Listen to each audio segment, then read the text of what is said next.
Hi everyone and a warm welcome to the Nordic Pitch Battle 2023.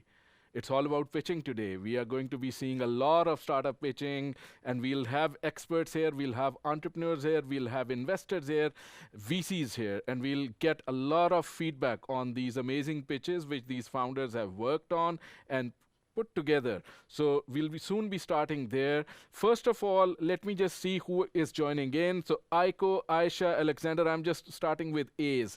Alexander, Alexandra, Anders.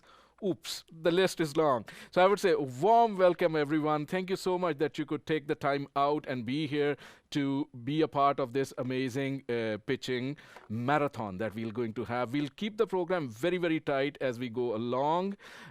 These first 7-8 minutes are about acquainting you with how the program structure will look like. Before I, let's say, probably someone else nearby in the same call. Okay. Voice is bad. Okay, we'll fix this. We'll fix this. So if anybody around in the studio has their mic open, you can close the mic. Now, how does it look? There's still an echo. Better. Yes, perfect. I love it. Love it. Thank you so much. Thank you so much for the awesome energy out there. It's digital, but it's a lot of energy. It's like I've had 3 Red Bulls. No, I didn't have. Just joking. But anyway, thank you so much for being here, everyone. And I'm hoping, and I'm sure everyone who is joining in, these are entrepreneurs, these are investors, these are ecosystem builders, these are people working to improve the Nordic ecosystem even further, although we are on the top of the ladder, so to say. I would say take the chat as a place where you can talk about yourself, introduce yourself, and interact with others. Even if the event is digital, it should give you an opportunity to connect. So go on chat, introduce yourself, where you are joining from, what you're working on. Like I'm a music tech entrepreneur building an awesome app to connect fans with singers, musicians, and I'm looking for a UX designer. So what you're looking for, what you can provide to the community, right. Add your LinkedIn profile over there so that we can locate you, others can locate you, and this can jumpstart your startup building process. Let's move forward. If we can start the presentation, I'll do a quick introduction on how the event is going to look like today. And I hope everybody is seeing the presentation now. So Nordic Pitch Battle 2023, we are here. There'll be 3 tracks of pitching today: ideas, pre-seed, seed, and some Series A or between seed and Series A, the crossover section over there. We'll be running this event from now till 8 o'clock Sweden time, Stockholm time. We move to the daylight saving zone right now. So if somebody is still struggling with their clock, it's okay. I struggled as well. But a quick introduction about myself. I'm a serial ecosystem builder. I am CEO of Connect Öst, which is part of Connect, which is Sweden's largest angel investor network. And we help entrepreneurs with competence and capital. So I'm CEO of Connect Öst, but I'm also founder of this amazing startup revolution movement ecosystem called Nutty Ventures. And then I'm also looking into several global Silicon Valley-based ecosystems. Like for example, and I'm regional director Nordics for Startup Grind, Founder Institute, Founders Live. A quick word about these as we go forward. And I also curate the Stockholm Nordic version of Techstars Startup Digest.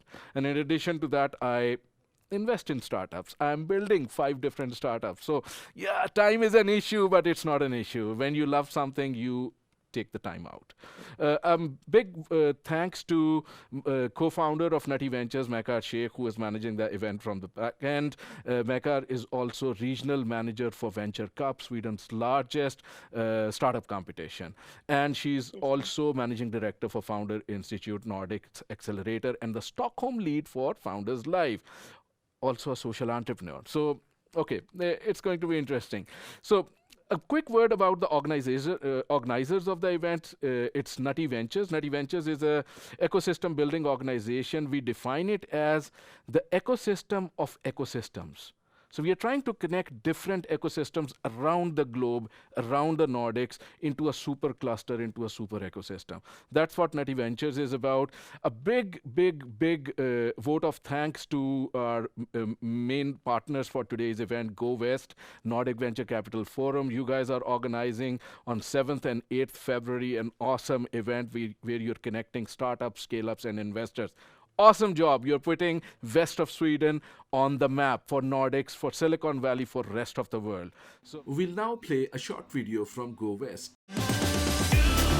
This has been a magical event. We're so happy, and actually we have a queue, so next year it's going to be like double the size. It's so nice to have it in Gothenburg because I'm proud of living in Gothenburg, and I'm proud of seeing so many companies developing and scaling up here. The layout of the event, it's very easy, very handy in the sense, like there's some stage programs that we can hear in the background, but it's mainly about the one-on-one meeting. So meeting investors, startups, getting to know what's going on. So by joining a conference as global and as innovative as Go West, we have the opportunity to connect and really foster an ecosystem of innovation from the Nordics all the way back to the United States. We haven't really been able to network with international investors talking about the Western region's deal flow opportunities. And this is the place doing that.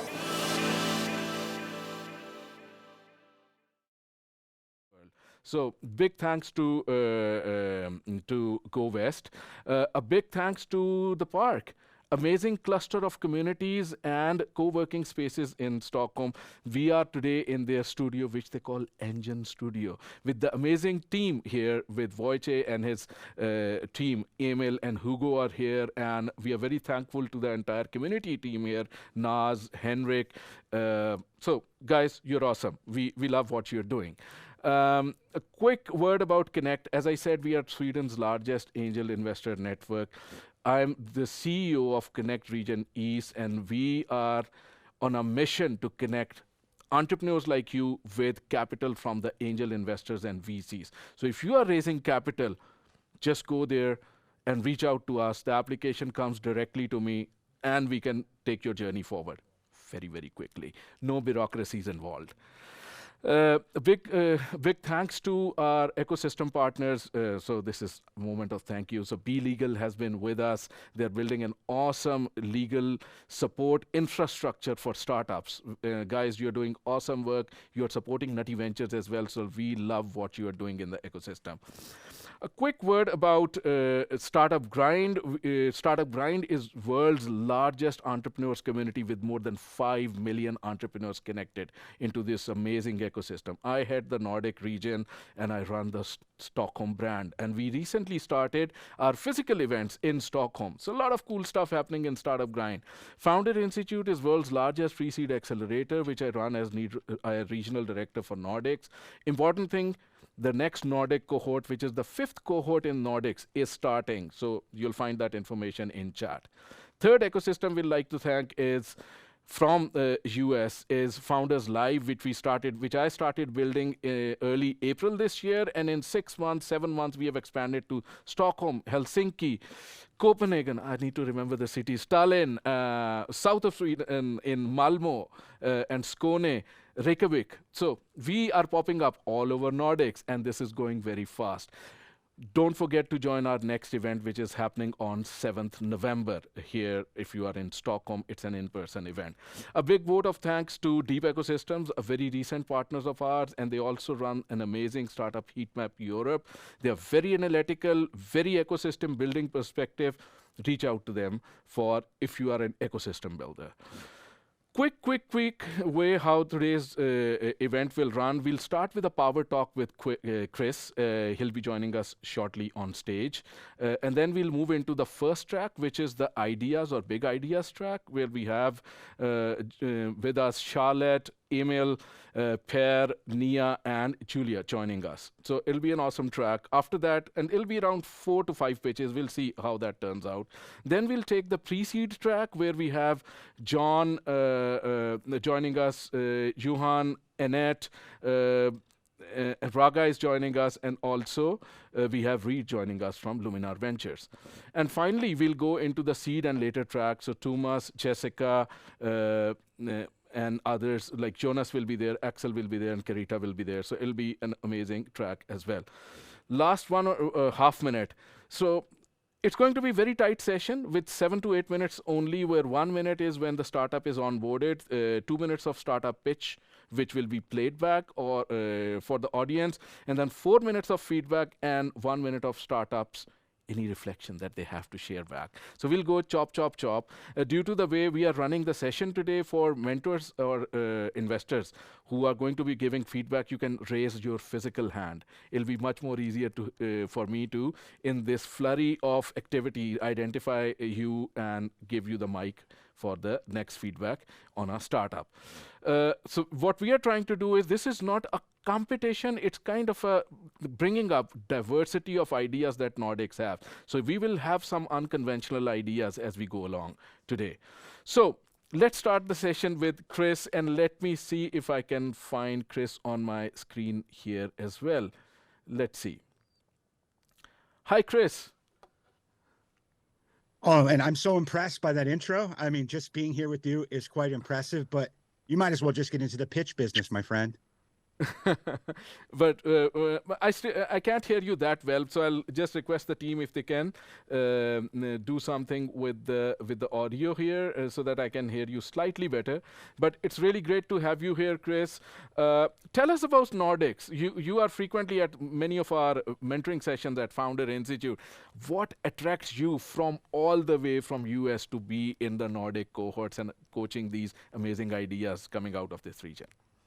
You know, I'm such a fan of the Nordic region. I think it's one of those regions in the world that makes more impact than any other region, but are so humble about this, right? And that's the interesting thing. I spend my time in Silicon Valley. I spend my time in 30 plus different countries. Nothing is like the Nordic region. Nothing makes the similar impact. And I got to tell you, to us Americans, the Nordic region is not just about IKEA. You know, IKEA is what we all think about here. There's so much more to the Nordic region than IKEA, for sure. Awesome, awesome. So Chris, in Founder Institute, for example, you're doing a lot of work with us on areas like customer development and go-to-market and scaling. What makes you interested in those areas? Before we go into pitching, I would like to know, like, why do you work with founders in those two specific areas? You know, I think it's one of these things where everyone thinks it's just about the idea. A good idea is enough. It's really about vision, right? And having mission and identifying your passion and purpose and aligning. So that's what I really love about working with early stage startups. And go to market, boy, that's really where it all takes off. I come from politics. You'll hear about that today. Go to market is like campaign night. When you launch that go to market strategy, you're setting your company out to the world, and there's nothing like it in the world. So that's why I get so excited about tying that idea, creating a vision, and helping founders actually do something with it that matters to their go to market strategy. And a very personal question, how do you find such enormous reserves of energy to work with founders? I just find that I get inspired by people like you. You know, so many people ask me that question. They ask me, what's my motivation? And I got to tell you, motivation isn't necessarily my jam. Motivation's great, but when that outside motivation disappears, then you're struggling. I find inspiration in pretty much anything that I can, because when you find inspiration, that's what makes you self-motivating. And I find a lot of that in regions like the Nordic region, a lot of inspiration, a lot of change and impact that happens around the world. And I love tying all these ecosystems together into something that matters. That's what keeps me waking up every morning. That's what has me here today. Awesome. Let's turn to pitching. Let's hear your thoughts, because we when we were structuring this event, Makar and I were sitting down together. We said we are starting a pitch battle with a lot of pitching. It's going to be chop, chop, chop all evening. How do we start? How do we top that tempo that's going to come in the event? And there was only one name, and we said, well, we need to talk to Chris. So let's hear your thoughts about pitching, and how do you think startups need to approach this? Because I think they are pitching all the time. Even if you are a unicorn, you still need to pitch. So the journey starts way early, since the time you have an idea till the time you are sitting on a unicorn. So let's hear your thoughts. Well, do you want me to start my presentation now? Please Is that go what ahead. we want to do? Go ahead. I look at it like this, right? And I have some slides to share with you all today. The art of pitching is an actual art. It's almost a science to this. When it comes down to pitching, there's a lot of things that people need to think about. There's a lot of common truths that we need to take into consideration. There's a lot of hype that needs to be eliminated. And I want to dispel some myths today. So I'm going to share with you some slides that are on the screen to kind of help you understand where I come from. You see, a lot of people don't realize that the most important aspect of pitching is authenticity. I'm sure it's not the first thing people think about when they think about pitching, but I'm here to tell you why it's important. Now, I would be willing to say that the best pitches I've ever seen come from a very authentic storytelling place. And I find that storytelling is the best vehicle for the greatest pitch stars to actually get the results they want. But before I spend a lot of time talking to you just about success and how to be successful in pitching, I'm going to tell you a brief story about failure so you can understand the importance of storytelling and how it actually helps the audience buy into what you have to say. You see, I'm from one of the most dangerous cities in America. I grew up in this town, Rockford, Illinois. At the time, it was the 14th most dangerous city of all the cities in the United States. I grew up in a household where both my parents were police officers. So that made it slightly different than the everyday person when you're dealing with the dangerous community.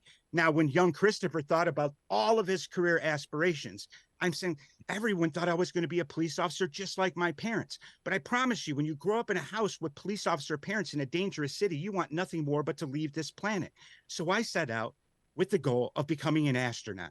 Now, that may have seemed unlikely, but it was definitely possible in my mind. Now, I got involved in the space program when I was very young. In NASA, I was involved in experiments when I was 10 years old. I was involved in young astronauts even further, younger age than that. And I got invited to the United States Space Academy. Now, this is great. I told them for sure, I'm going to be an astronaut. Now, what a lot of people may not know, because I'm hidden behind a desk, is I've always been what the doctors call a fat kid, even as an adult. Now, evidently, you need to be a certain size in order to fit into spacesuits. So they got in my head and said, listen, Chris, there's no way you're going to be an astronaut because you're too big. And I said, I want to talk to the boss. They said, no problem. If you want to change this policy, very simple, just travel up to Washington, D.C. and talk to the president of the United States. Now, I don't think that they believed I was going to take this seriously. So when I went to my uncle, who happened to be a lobbyist in politics, I said, Uncle, I need to talk to the president, not realizing how the system works at this point. And I think he took that as that I wanted to be president. Now, I toiled around with the idea when I was 6 years old. It may seem young, but that's just how assertive I was as a child. So he introduced me to my first campaign, a U.S. Senate campaign. This is a big position in the United States.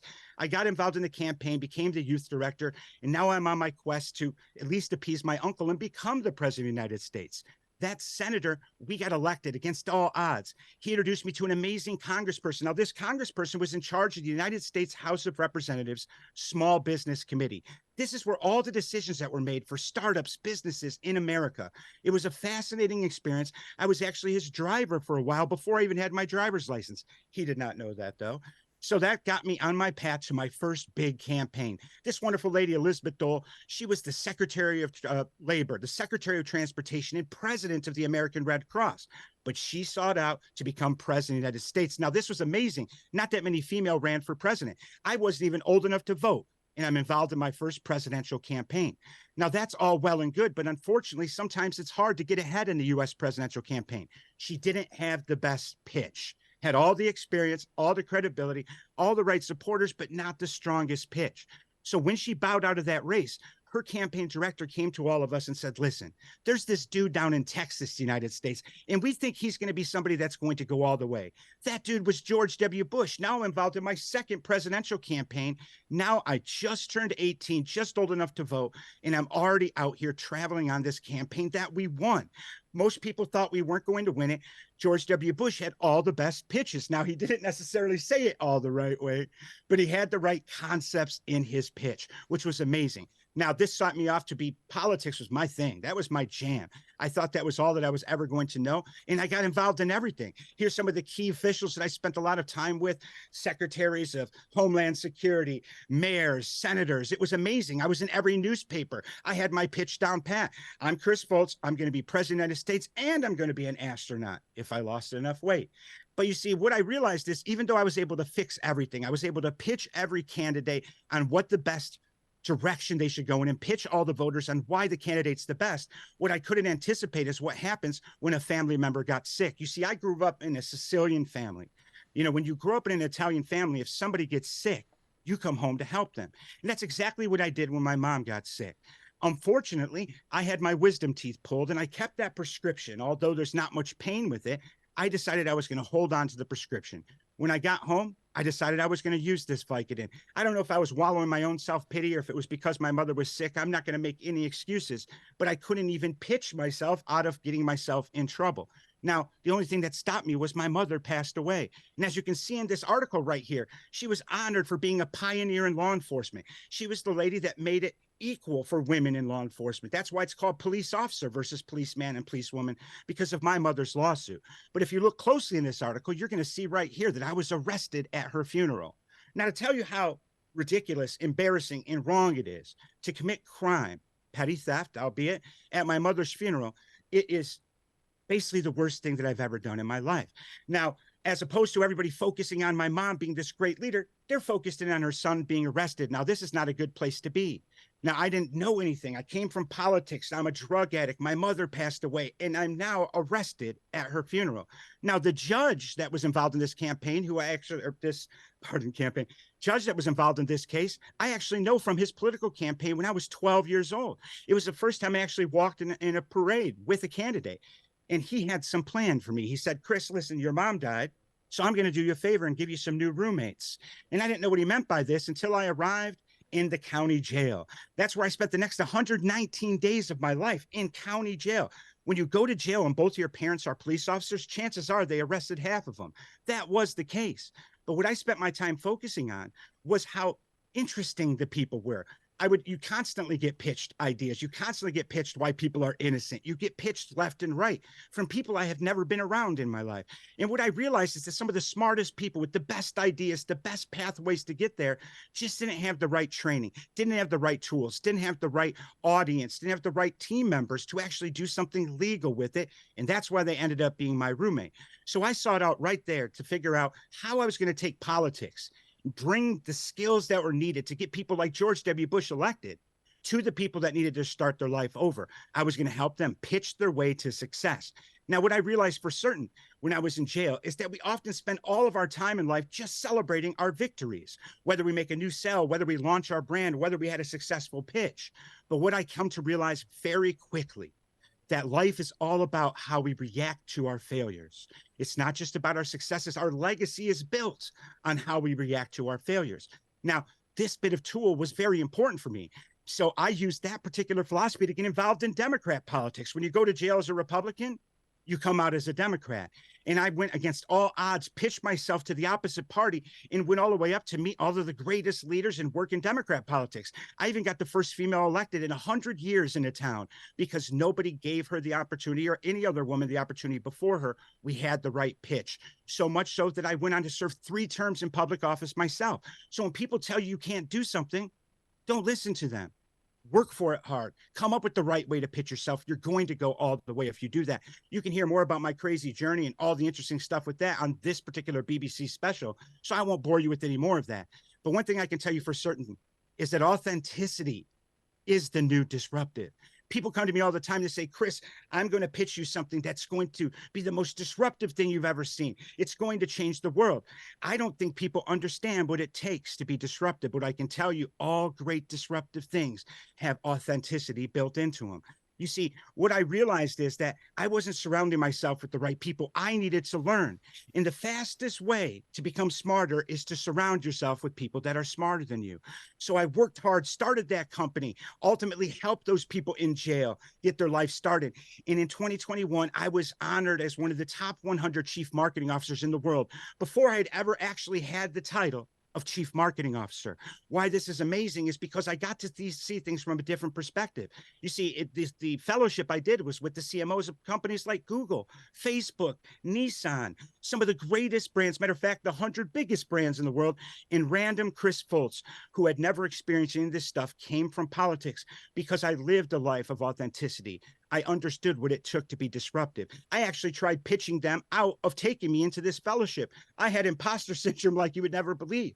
But at the end of the day, what they were looking for is unique views, unique opportunities to interact with people that they never did before. And I was that person that year. Now, one thing that I realize all the time is that we all spend all of our time focusing on what makes us different in our pitch, in our business, in our startups. This is why we're so different. And we fail to realize the pathway to success comes from realizing what makes us the same. What makes us the same as our customers, as the investors, as our team members, because finding out what makes us the same is going to be the most important thing that you're going to need to do next to authenticity in a good pitch. Now, what I also come to realize in politics, we're always selling candidates, right? We try to push this down the people's throats, and ultimately the goal is to get them elected to office. But what I realized without any uncertainty, once I got into that big fellowship room, is that people don't like being sold. Politics was not a thing that worked well in that room, but people love to buy. Chris, how is it that if people don't like to be sold and love to buy, how do you make a sale then? You do that by relating to your customers. See, in business, relating to your customers is the most important thing, focusing on what makes you the same. In politics, we said this was relating to our audience. And in a modern day society, we'd reference this as relating to our stakeholders. These are key things that are important for you to carry through every message that you give any given day. Find out what makes you the same and relate to those people with your own stories from an authentic perspective. Imagine your company as a movie, right? So if your company in your brain now is a movie, then your pitch is the trailer. And this is an important thing for people to realize. You don't need to cram everything in the world into your pitch, but you do need to focus on the highlights. And we all know what it's like seeing an awesome movie trailer and then going to the movie and it's horrible. You don't want that case to happen for you. So I needed to figure out a way to kind of bridge this gap with all my experience in politics. So I came up with a model that would really help translate the things I had learned in politics, help getting people elected to office. And I also learned from starting my life over and apply it towards startups and business to help them change the world with their own unique visions. I call this core brand strategy. And this is the framework to get there.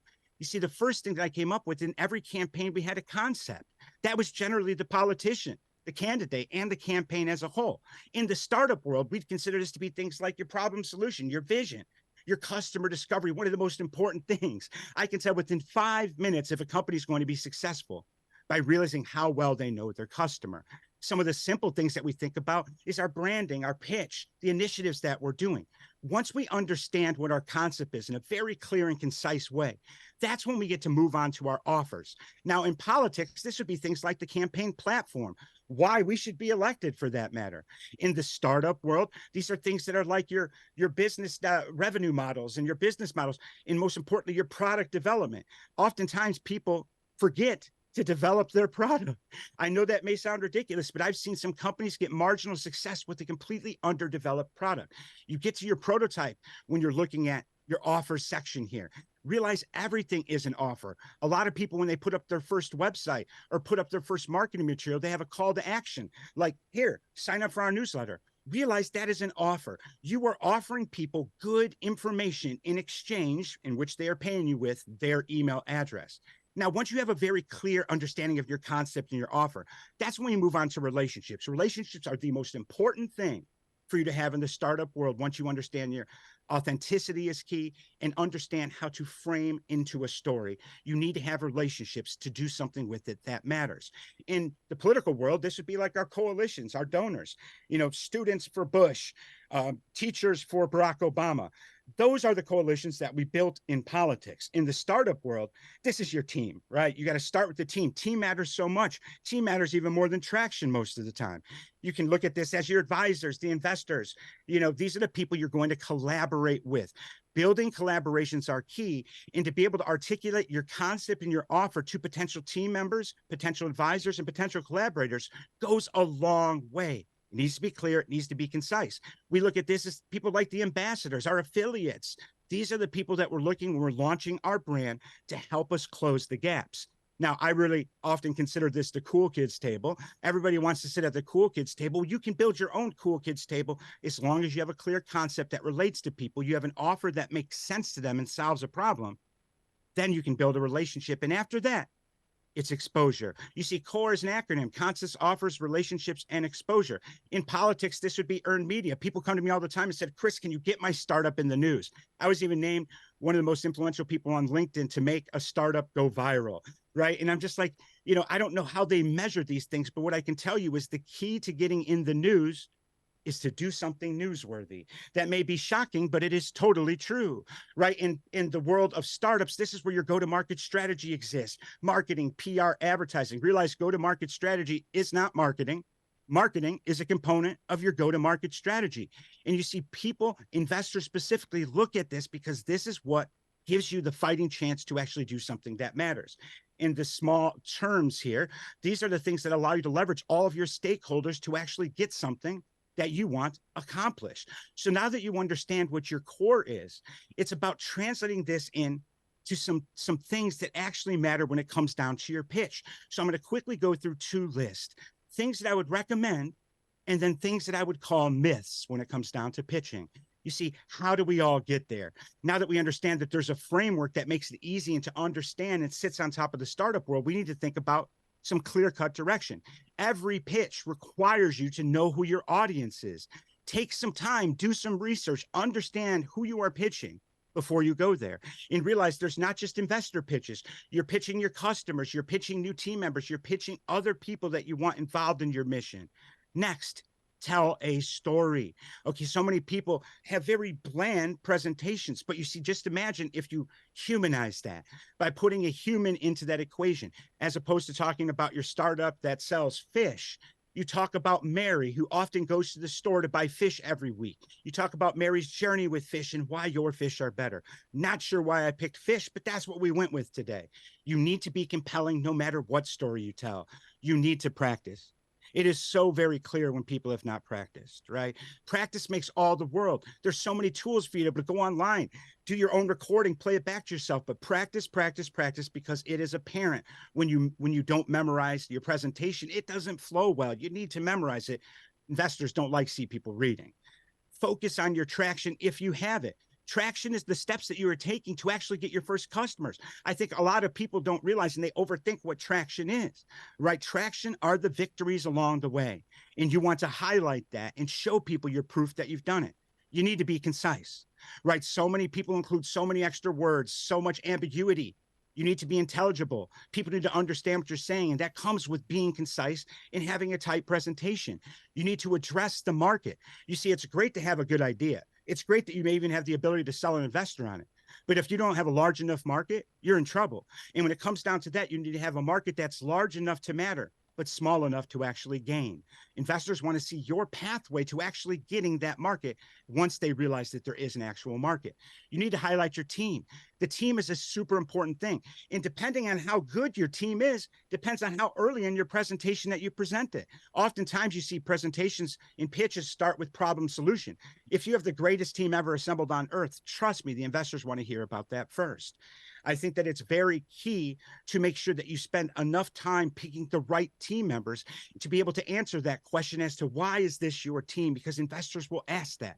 They want to know that they're investing in something that's going to last. You need to have a very clear ask. I think a lot of people present without at the end describing what it is they need from the audience. And that doesn't always mean, oh, I need $1 million US to do something. That's not what it always is. Sometimes your ask is just having good advisors, having good brand collaborations, relationships. It's not always money, but you always need to have an ask. You need to prepare for tough questions. That doesn't mean you need to answer all the questions that day. Trust me, if you don't have an answer to a question from an investor, you're much better off saying that we'll get back to you on that as soon as possible versus making something up. That's the difference between politics and the startup world. In politics, you often just make something up. But trust me, people realize that, and that's what prevents you from getting elected again. In the startup world, the margin of error is much smaller. So you need to make sure that you answer the questions appropriately. And probably the most important thing of them all is that you need to show passion and purpose. Investors love investing in companies that solves a problem for the founder. Passion is simply not enough. Purpose is actually doing something that matters with that passion. Find your purpose, instill your passion, and share that with your investor. So these are some simple steps to help you get there. But one of the common things people ask me is they come to me and they say, Chris, listen, there's a lot of things I hear from tons of different mentors. So on this final bit of the presentation, I'm going to help dispel some common myths that people come to me with, and that through my years of experience in Silicon Valley and around the world, I've come to realize are simply that, myths. First one, you just need a good idea. A good idea is great, but that's not even a vision, and it's certainly not enough, okay? Plenty of people come with good ideas, but good ideas aren't necessarily investable. People don't invest in an idea. They invest in the business and the people that run it. Very important to realize that. The pitch deck is everything. Yes, I'm in the business of helping people with their pitch decks, amongst other things, but trust me, it is not everything. Having the storytelling, having the appropriate narrative, having the right order of everything, and making sure that you're highlighting the right stuff in an oral presentation is just as important. It's not like when you're in an elevator that you're going to be popping up and basically telling people, hey, listen, here's my slide presentation. You need to make sure your pitch is concise. You need to make sure that it's not just reliant on the pitch deck. More data is often better. I often see this with scientists. They have tons of proof statements, tons of data. They have all of these charts and bars and statistics. Sometimes that's just too much. I want to be honest with you. Investors are tuning out at that point. If they want more data from you, they're going to ask you for it. I promise you that. And chances are they will. So make sure you have it. Doesn't mean you always need to present it. You know, a lot of people say, listen, Chris, I've had this failure before. I've had this shortcoming. I started off this presentation today telling you about probably one of the worst failures you've heard about this week, my own. But you shouldn't hide your weaknesses. That doesn't mean you need to highlight them, right? But you shouldn't hide them. Humanizing, being authentic is super important. And realize this, investors look at people that have failed before, not as that they're going to fail again, but perhaps they've learned a vital lesson. People often say, hey, Chris, listen, you know, I got the same investor pitch for all investors. Investors are not the same. So that means your pitch can't always be the same. You need to take the time to research the investors, see what they care about. You know, at Founder Institute, we ask people what sustainable development goal they care about. Believe it or not, investors care about these things as well. So take the time to realize what makes one investor different than the other. And once you understand that, you're going to have a better chance of actually pitching them and getting them to listen appropriately. And here's one thing they have all the time. I don't want investors. I don't want to work with the VC. All they care about is profits. Realize this, everyone. Investors don't make their money off your company's profitability. Most companies in the American startup scene, and chances are around the world, don't even pay dividends. So your profitability at a company is not how they get paid. Investors get paid for the increase of your valuation, right? So they invest at one value, they leave at another value. As long as that's higher, they've made their money. That's not always tied to profitability. Very close to finishing here.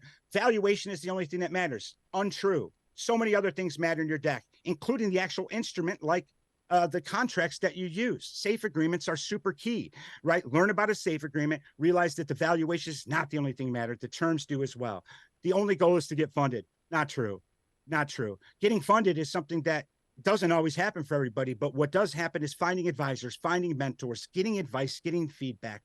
So realize those are victories just as much as funding. You just haven't realized it yet. Only pursue the big VC firms. No. Some of the greatest investors I've ever worked with are angel investors, friends and family rounds, crowdfunding, things of this nature. Big VC firms have big demands. And ultimately, if you go to a website like fi.co/benchmarks, you're going to see what actually takes at what stage of your company it is to actually get these VC firms and angels to activate on this. So you definitely don't want to only pursue big VC firms. A successful pitch always ends with the check. No, you can have the best pitch in the world. And sometimes it may take months for you to get the check. There's processes here, diligence, research, looking at those statistics that you didn't overwhelm your deck with.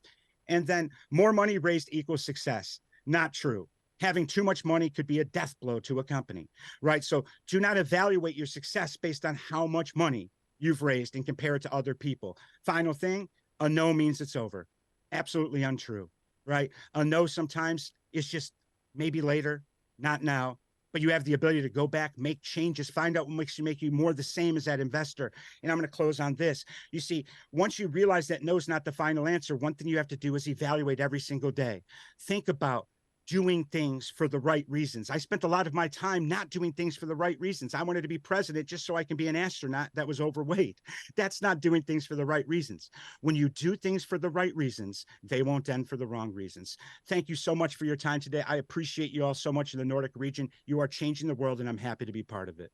Thank you so much, Chris. This was so powerful, starting with authenticity, and then you talked a lot about relationships. And I love your part of the presentation about myths. I think there is so much value out there, and founders are loving it. So our chat is on fire. Thank you so much for being here, Chris.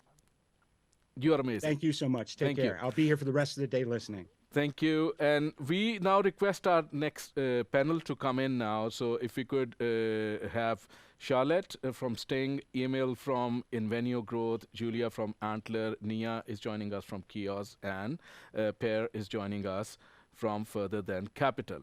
And hi, everyone. Let's see if we can have you here very, very shortly. And yes, and while you're joining in, I'll quickly repeat some of the stuff about the pitching. Although we are sliding by around 10 minutes now, we have to recover these 10 minutes somehow. So it's going to be 8 minutes, 7 to 8 minutes time for startups to pitch, in which the founders will be brought on stage for each round, which is ideas, pre-seed and seed, and later. We'll have 5 founders. In the last round, we have 6 founders. So we'll bring 5 startups now, one by one. You'll pitch for 2 minutes, and then the advisors, entrepreneurs, and investors who are in our panel, they'll respond within 4 minutes time, and then you'll have 1 minute to reflect or say something. So hi, now I can see everyone. Thank you so much for being here. Hi, Charlotte. Hi, Nea. Julia, I see you here. Per, you're here. And Emil. Great. Awesome. Thank you that you could join us. Let's have a quick intro from all of you. If I could request, if we go in the alphabetical order. So Charlotte, if we could start with you. Who are you? What do you do for startups? And about Sting? Sure. Hi, everyone. My name is Charlotte. I work for Sting, the Stockholm-based incubator and accelerator, who's been voted to be one of the best in the world. And I am a former founder myself, came through the Antler program. Julia is on the line as well. I founded a company within the SaaS space, but since about 2 months, I work for Sting as head of investor relations. So what I do is to connect the right investors with the right founders, and I'm thrilled to be here. Thank you very much. Thank you so much, Charlotte. You have been to many of our mentoring sessions before in the Nordic Accelerator and many of our public events. We love your energy. Emil, let's move to you. Tell us about yourself. Yes, thank you. Great to be here. So my name is Emil Jerndal, and I represent Invenio Growth. And we are a consulting firm, pretty much. We work with corporates, and we work with investors, and we work with startups. And we help the corporates and the investors partner with startups, invest in startups, and acquire startups. So we do a lot of pitch coaching, and we work a lot on how startups will raise money. And that's the perspective I will bring today. Thank you, Emil. I think there was some issue with the sound, but I think it's recovered. Julia, over to you. Yes, thanks a lot for having me. Good to see you, everyone. I'm Julia, Senior Portfolio Manager for Antler here in the Nordics, so working a lot with our investments as well as with the portfolio companies that we've invested in, which is about 170 or so within the Nordic Fund. And just quickly about Antler, global early stage VC, investing in teams from day 0 up until Series C. We're about 5 years old now and approaching the 1,000 investments globally very, very soon. Which is exciting. So now present across 27 locations and working with teams from sort of solo founders as they're ideating and finding the right business to build on, and then as they grow and scale from there. Great to be here. Thank you, Julia. We love Antler because whenever we are doing and organizing these ecosystem events, we have found a lot of support coming from the Nordic region of Antler, and sometimes, so Magnus has joined some of our previous events as well. So you guys are doing awesome work. The phenomenal growth you guys have. 27 places, 1,000 plus. Wow, that's big. That's big. Thank you. Thank you, Julia, for being here. Nea, over to you. Hello, Hello, everyone. Thank you so much for having me. My name is Nea Harjanne. I'm the CEO of KIUAS, Finland's leading startup accelerator. In the past years, we've helped over 300 companies who have then gone on to raise 300 million euros. We're a nonprofit from Espoo. Before that, I am an ex-founder myself. I built 2 companies in e-commerce space. And alongside with that, I sit on the board of Sophocles Ventures, so I help early stage companies both via KIUAS as well as then looking for early stage investment opportunities. Super happy to be judging some pitches today. Again, a big vote of thanks to KIUAS, a big vote of thanks to you, Nea. You have been very supportive of the entire Nordic ecosystem and whatever we are trying to do in Nordics. We have always loved the support we have gotten from KIUAS, and as well as your experience in entrepreneurship side. Charlotte also mentioned that. So I think it's good to have that kind of experience both from accelerator side in the room today as well as venture side and the entrepreneur side. So I think this will be very helpful for the founders going forward. Per, over to you. Yes, hi everybody, I'm Per Björklund. I work full-time as an angel investor, a very active angel investor. And this is after a career at big companies, big international companies, in venture capital, and being an entrepreneur myself and having exited also successfully from entrepreneurships. So now I do what I love the most, and that is to help and support and work with entrepreneurs. So I do that in Further Than Capital, and sometimes as an active angel investor, and sometimes even as a very, very active angel investor, namely as a board member or an advisor. But that depends on the circumstances. So I look forward to the evening. Per, thank you so much. With your vast experience, you're joining us, and I love the focus on the word active and very very, very active. So really love the energy you bring to the room. May I request the studio to now bring over the first pitch. We have Susanna, who's going to be joining us from Anekdote. Susanna, if we can have you on screen. And while she's joining in, for the investors here, I think the point would be, once you have reviewed the pitch, we'll have around 4 minutes, and in those 4 minutes, the best would be you can raise hand, physical hand, because we have done some changes in our Zoom layout today. So the digital hand raising, it'll be very hard for me to locate in the current setup. So just do a physical hand raise up, and we'll pick you for the comment for the startup pitch. Susanna, hi. Where are you joining from, and how you feel today? Hi. I'm joining from Värmdö, so it's the archipelago outside of Stockholm.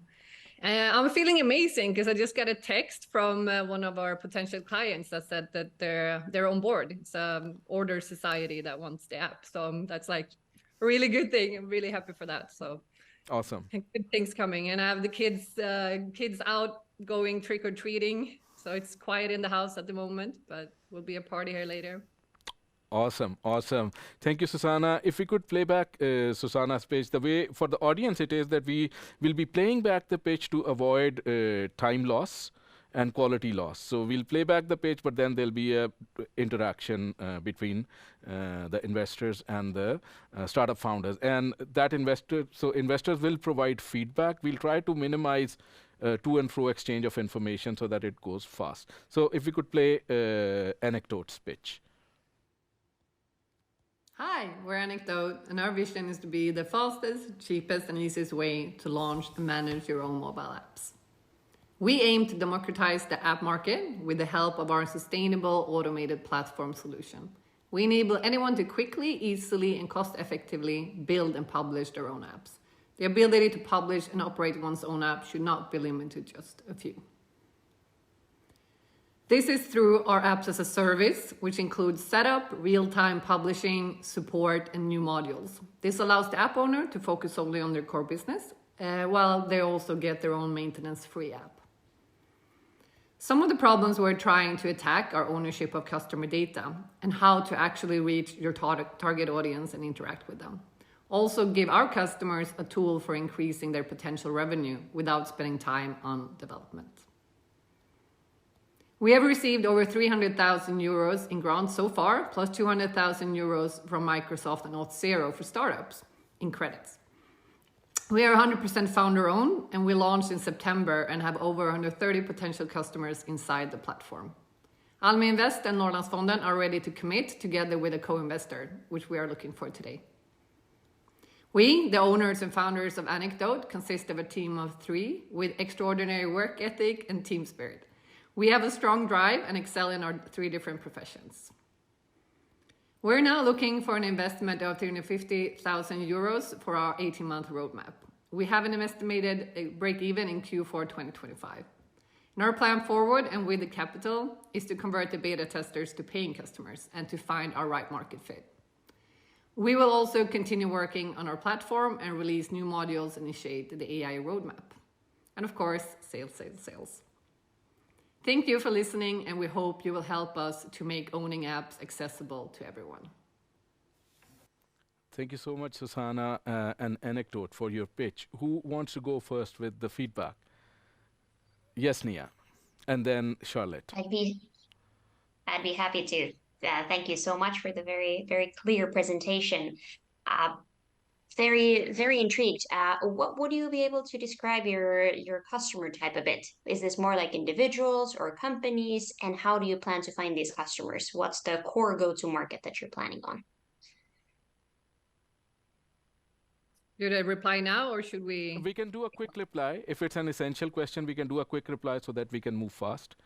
All right, perfect. So that is the thing, right? So what we're building, it's like Squarespace or WordPress, but for apps. So anybody can use it. But so what we're doing is we're trying to nail down like who are our target customer in the beginning. And we came from the music industry, building apps for artists to reach out to their fans and build their community. But we're seeing so much bigger potential, and we're also seeing it for small to medium-sized businesses and startups, for example. So that's where we are right now. We're opportunistic. We're seeing where it's going. Okay, thank you, Charlotte. Over to you. Thank you. Very clear pitch. Well done. I was expecting a lot less on the idea stage. I had the same thinking as Nea.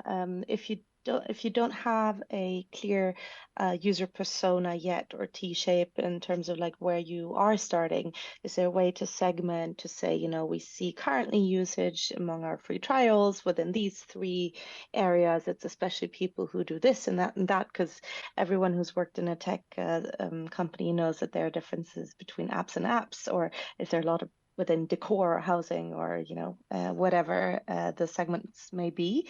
Then the other 2 points was one thing that you said yourself, Squarespace for apps. I think that is something that is totally okay to use describing what you do, because it makes it very simple.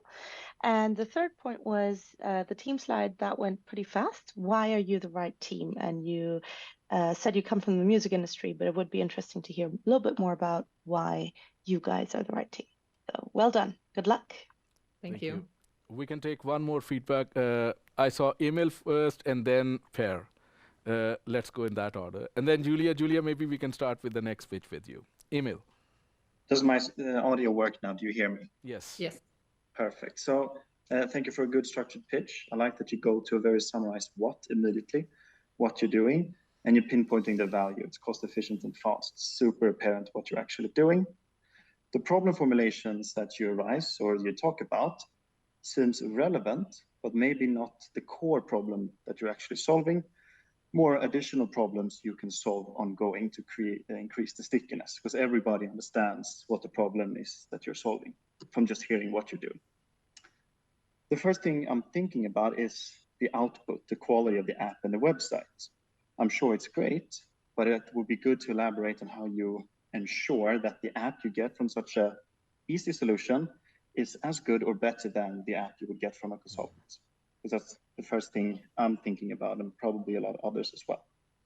And then I just also want to agree that talking about customer profiles is super interesting. And when a customer would go from your solution to maybe a consultant, what are the needs that tip them over to actually go into a traditional solution? But a great pitch nonetheless. Thank you. Thank you, Emil. Per, we can have your comments very quickly.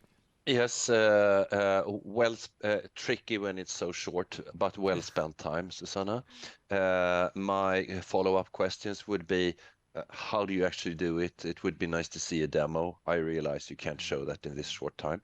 I would be interested in seeing the competition landscape. I would guess that there are many players addressing the same problem, doing similar things, but I'm not an expert. And finally, what's success for you? How big can this actually get as you see it, and how will you get there? Those would be my follow-ups. Awesome Thank you. points. Awesome point is Chris. Let's see. We can, Julia, would you like to go in? We are closing this pitch now, and I'll request the studio to move in, let's say, LadyJustice, Natasha. But while they are onboarded, maybe, Julia, you can also share your point while this is happening. Yes, happy to. I think many great points have already been mentioned, and I agree with those.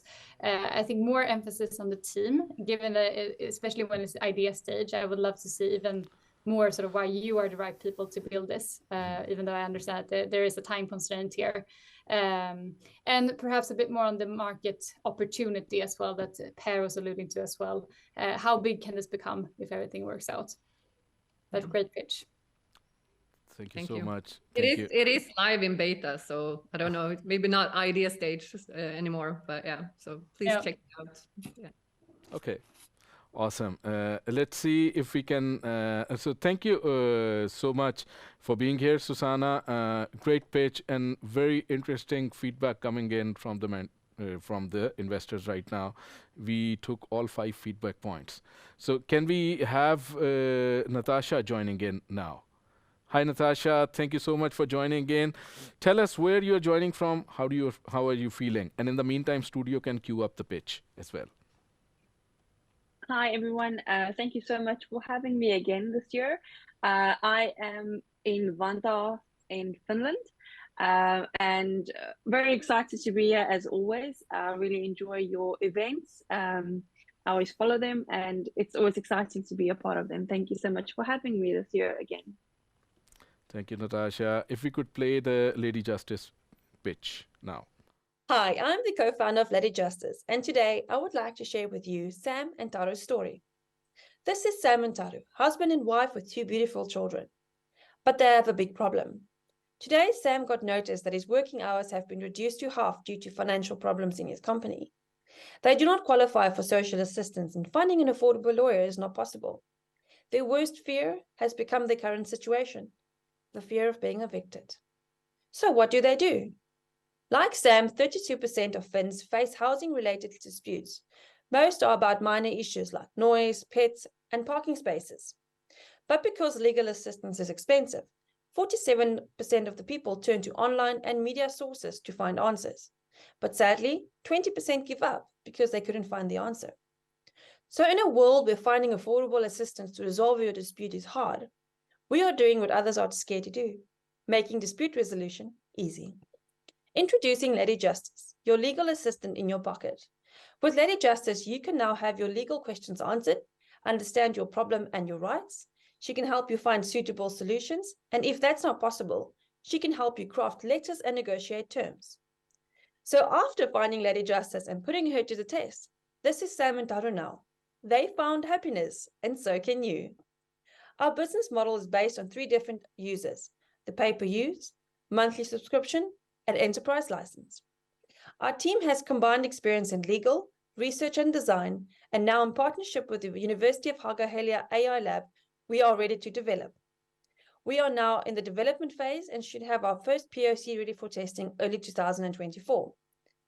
But our partnership does not take us to market, and we are now raising funding in the amount of 200,000 euros to expand our team and develop our unique language model, which will put us way ahead of the rest.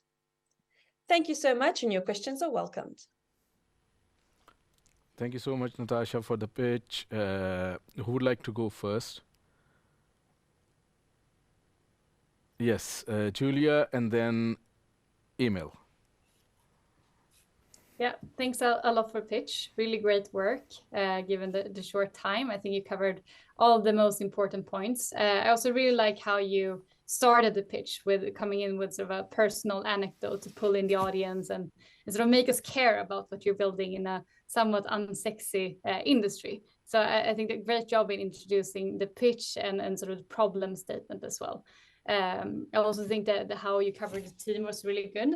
And what I would have loved to see more of, or perhaps that I would ask as follow-up questions, would be a bit more on the sort of customer base, who you think you'll be selling towards. And also, again, similar to the pitch before, how big can this become? How big is the market for this? But great work. Thank you, Julia. Emil. Yes, thank you. Thank you for a great pitch. I love the problem and solution logic. It's very clear what's the problem you're solving. I am also wondering a bit about how this is supposed to be done, of course, to which we are using AI. Is there any portion that is done by people, for example? And where do you cut? As I've heard Elin talk a lot about how this is actually doing, so at least a bit about that. And then what I'm also thinking is, to which extent can this be done through AI, and when do you have to get people involved? And this is probably what you're looking into right now. It would be nice to hear a bit more about the traction in your research about this with that partner organization that you're looking into it with, because it sounds amazing. It sounds like a really cool idea. Next step is, how's it going, right? So a bit more on that would be great.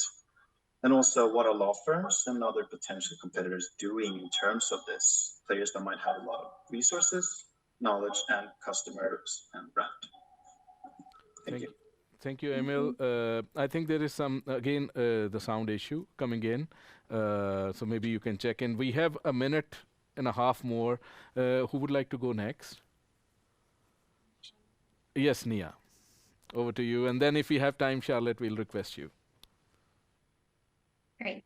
First off, I love the structure of the story where you pulled us in with the personal story there. One pitch technical thing that I caught my attention was that the slides were quite text heavy, so I was inclined to take a look at the text while you were speaking, and that got me slightly distracted. So I think you do a bit better with the cleaner slides. And then just agreeing with the co-panelists here, that understanding how do you find your customers, who they are, and a bit on the side of what's the competition like, and I would imagine that relates to if it's solely an AI solution or it uses human lawyers. A bit more of understanding of how does it work would have made the pitch even a bit clearer. But good job overall. Thank you so much, Nea. Charlotte, if we'll request Charlotte for a 30-second maybe feedback point. Yeah, if you can compress it. Unmute. Sorry. Enterprise plan and the other plans, the offering was very broad, which will define different types of competition and different types of products. So I would stick with one first and then build on those, just because it's a lot to take on from the beginning. Thank you. Thank you. Per. Yes, I'd like to build on to what Nea said about the text mass. It was actually first when you said dispute resolution that I really understood what you were doing. Prior to that, it was actually unclear to me. Then also also one question from Emil, and to go on with that, and that is the balance over time between fully automatic and some kind of manual work included, and how do you regard this? Because this is legal stuff, so it must not be wrong, right? So that would be very interesting to understand. Is LLM and so forth really there that you can fully automate it? I don't think so, but it might be. Thank you, Per. Thank you so much for your feedback. I'll thank you, Natasha, for we ran out of time, so we are trying to cover our backlog of time that we already have in the how would you say, in the throughput so far. But great pitch. Let's move to Alap Finance. So if I can request Anders to come in now for the pitch. Hi. Hi, Anders. How are you? We still can't see you. Hi. Where are you connecting from, and how do you feel today? I'm connecting from Västerhaninge, south of Stockholm, and I'm feeling very nervous and very excited. Awesome.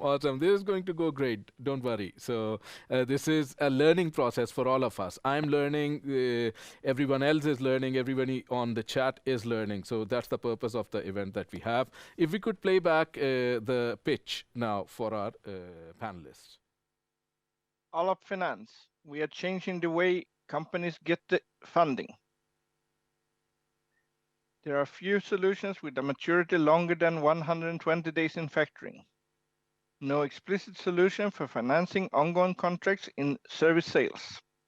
Many % of the margin goes to the factoring company. Costly interest rates for loans and leasing. Loan, leasing, factoring, contractor purchases, loans. We have a unique service that is the solution to a common problem.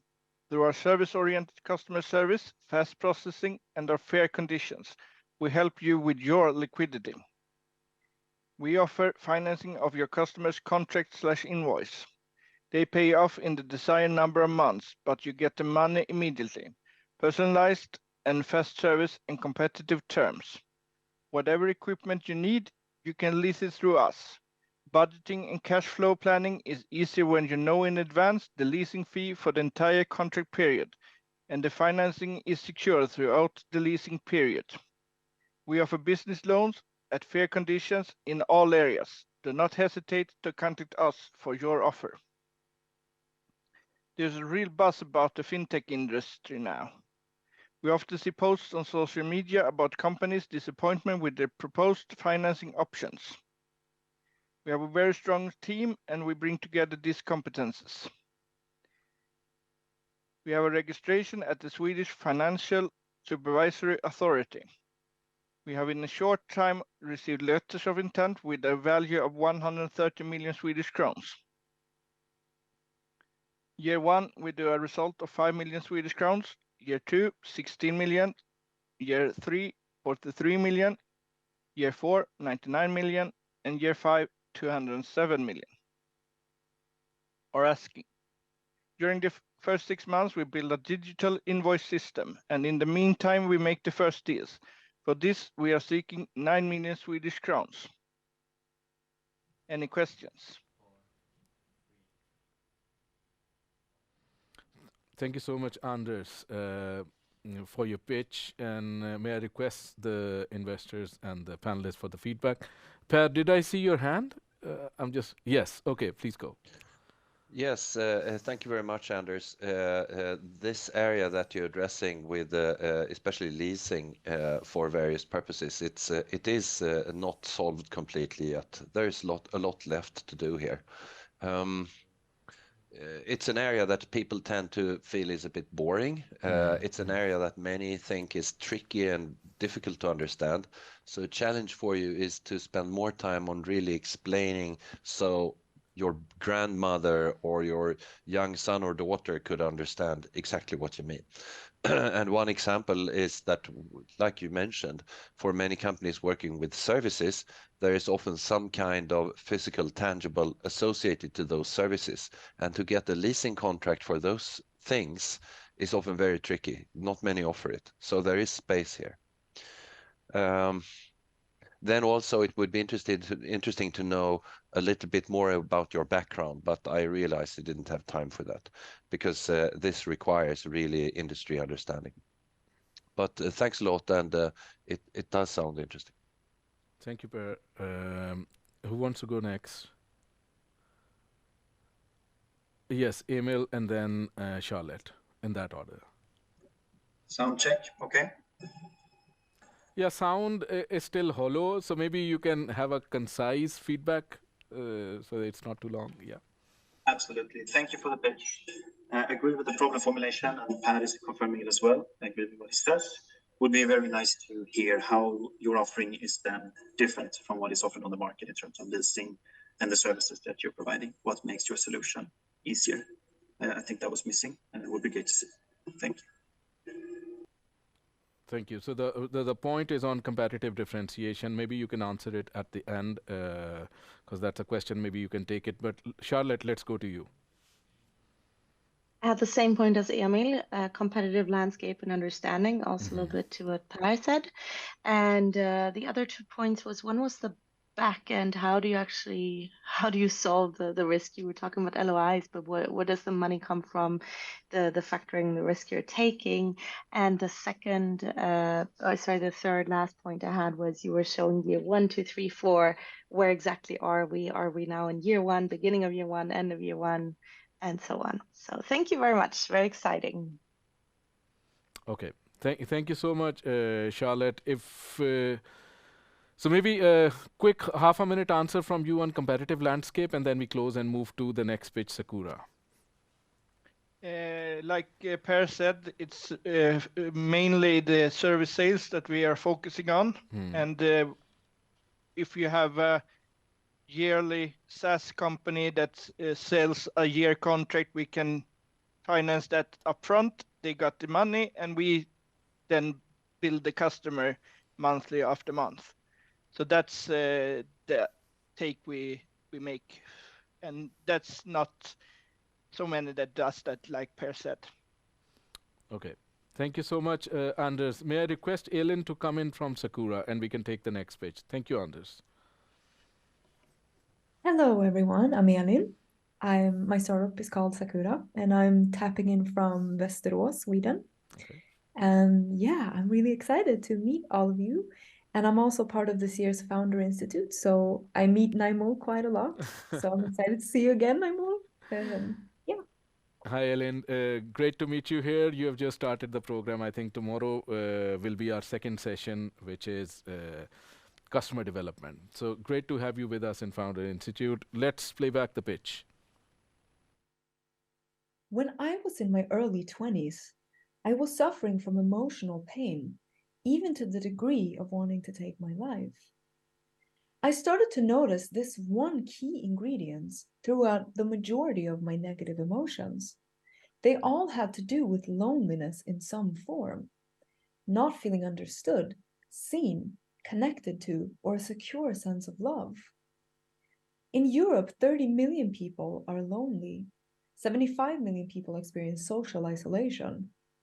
People lack resources to create emotionally based relationships. My platform, Sakura, is developing a social platform to help people suffering from emotional and physical loneliness to establish long-term and personal relationships through AI features that matches them with other people who share the same emotional needs. But Sakura is not only a social network. We also provide a searchable booking system with a 10 times higher variety of therapy forms than competitors. We've already helped people like this one woman. She didn't leave her home in 15 years. And now she has established a real community of real people to this day. My team are a committed team. They even moved to my city to work on this project. And we've all experienced loneliness at first hand, which gives us a rich sensitivity to our users.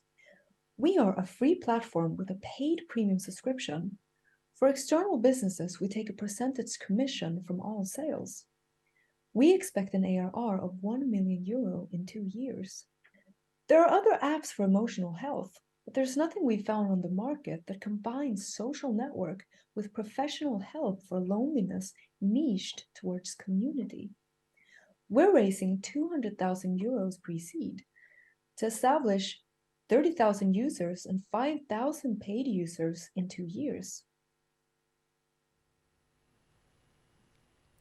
Thank you so much. I hope we connected at the right spot. Whoever wants to go with the first feedback. Nea, yes, over to you. All right, thank you so much, Elin. A very impressive pitch. I was especially impressed by the strong start. The problem is so apparent, and I'm sure you got us all very hooked on hearing how you're planning to solve this important problem. Something I would have loved to see a bit more would be the current traction, current situation where you are in. I think you did a wonderful job of describing where do you want to be after the funding in terms of users, in terms of revenue. But for us as an investor to understand, is this now at what stage are you currently in so that we know that what we are getting into. Other than that, I think it was super clear and you covered the most important points. Thank you so much, Nea. Who wants to go next? Yes, Per, and then Julia. Yeah, I loved it. And just to add on there, let's see, this might be incorrect, but I try it. It's very common with cases which are driven by idealistic reasons, which I think it is here. You have really the passion, and it's a problem you've experienced yourself. Then really now use the Founder Institute program that you're entering to focus on the business, because you want to help not a few, you want to help many, right? And the best way for you to eventually help a lot of people is to build a money-making machine, and then reinvest that money into your business. You can buy luxury yachts if you would like, but you won't, I know it. So you'd reinvest it in your business, and then you will help millions of people. But get yourself to that point. That's my advice. Thank you so much, Per. Thank you. We had Julia, you were next? Yes, if I may. Yeah, I can just echo what the other panelists have said so far. I think great pitch, love the anecdote to introduce the problem that you're tackling, very impactful. I would have loved to see, just like Nea was touching upon, a little bit more in terms of traction and sort of milestones so far, what you've built. I would also love to hear more about the go-to-market. So how are you planning to, what are the main strategies to onboard users at scale? And also perhaps understanding a little bit more how it works. Is it sort of like a dating app but for friends, or how is it actually structured with this community building aspect? Thank you so much, Julia, for the feedback. Any other points? And then we can move to the last pitch of this session. All right. Thank you so much, Elin. If you have any point to share back, maybe take 30 seconds to share back while we onboard the last startup. So I can request Devonté to come in from Evolve Nordic while you are responding, Elin. Yes, so thank you everyone so much for your feedback and advice. I'm certainly taking it in. And just briefly where we are, we've just launched our beta. We are enrolling continuously members. I think we're somewhere in between 100 and 200 since we launched. And we're going to be launching our premium soon. So this is a little bit more elaborate features, like the matchmaking system. And yes, it's like it's not entirely like Tinder, but it is a matchmaking system that matches people according to their emotional needs and interests. So it's much more tailored to emotionally based connection. Yes. Thank you. Thank you so much, Elin, and a great pitch, and we're looking forward to the rest of the time in the program. So, Per, thank you for the suggestions on how to advise Elin startup going forward. Thank you. Devonté, if we can have you here for Evolve Nordic. Yes. Hello, thank you all for having us here. It's an honor to be here and to be able to present in front of you all. I'm currently battling an eye infection, so it is a good thing that this is not a live pitch. But very interested in hearing you all's feedback, and thank you all again. Thank you so much. Where are you joining from? Yes, I'm joining from Helsinki, Finland. Okay, thank you so much from Helsinki. If we can play back Evolve Nordic's pitch, which is the last pitch of the session. For investors who are in for the next session, we'll be starting at 18:25. 10 minutes late, we have that throughput issue right now. My name is Devonté Jones, founder of Avolve Nordic. Avolve stands for Advancing Visions of Life While Valuing Evolution. Today we introduce you to a new era of fashion that goes beyond clothing. We're on the verge of transforming the winter clothing experience and industry.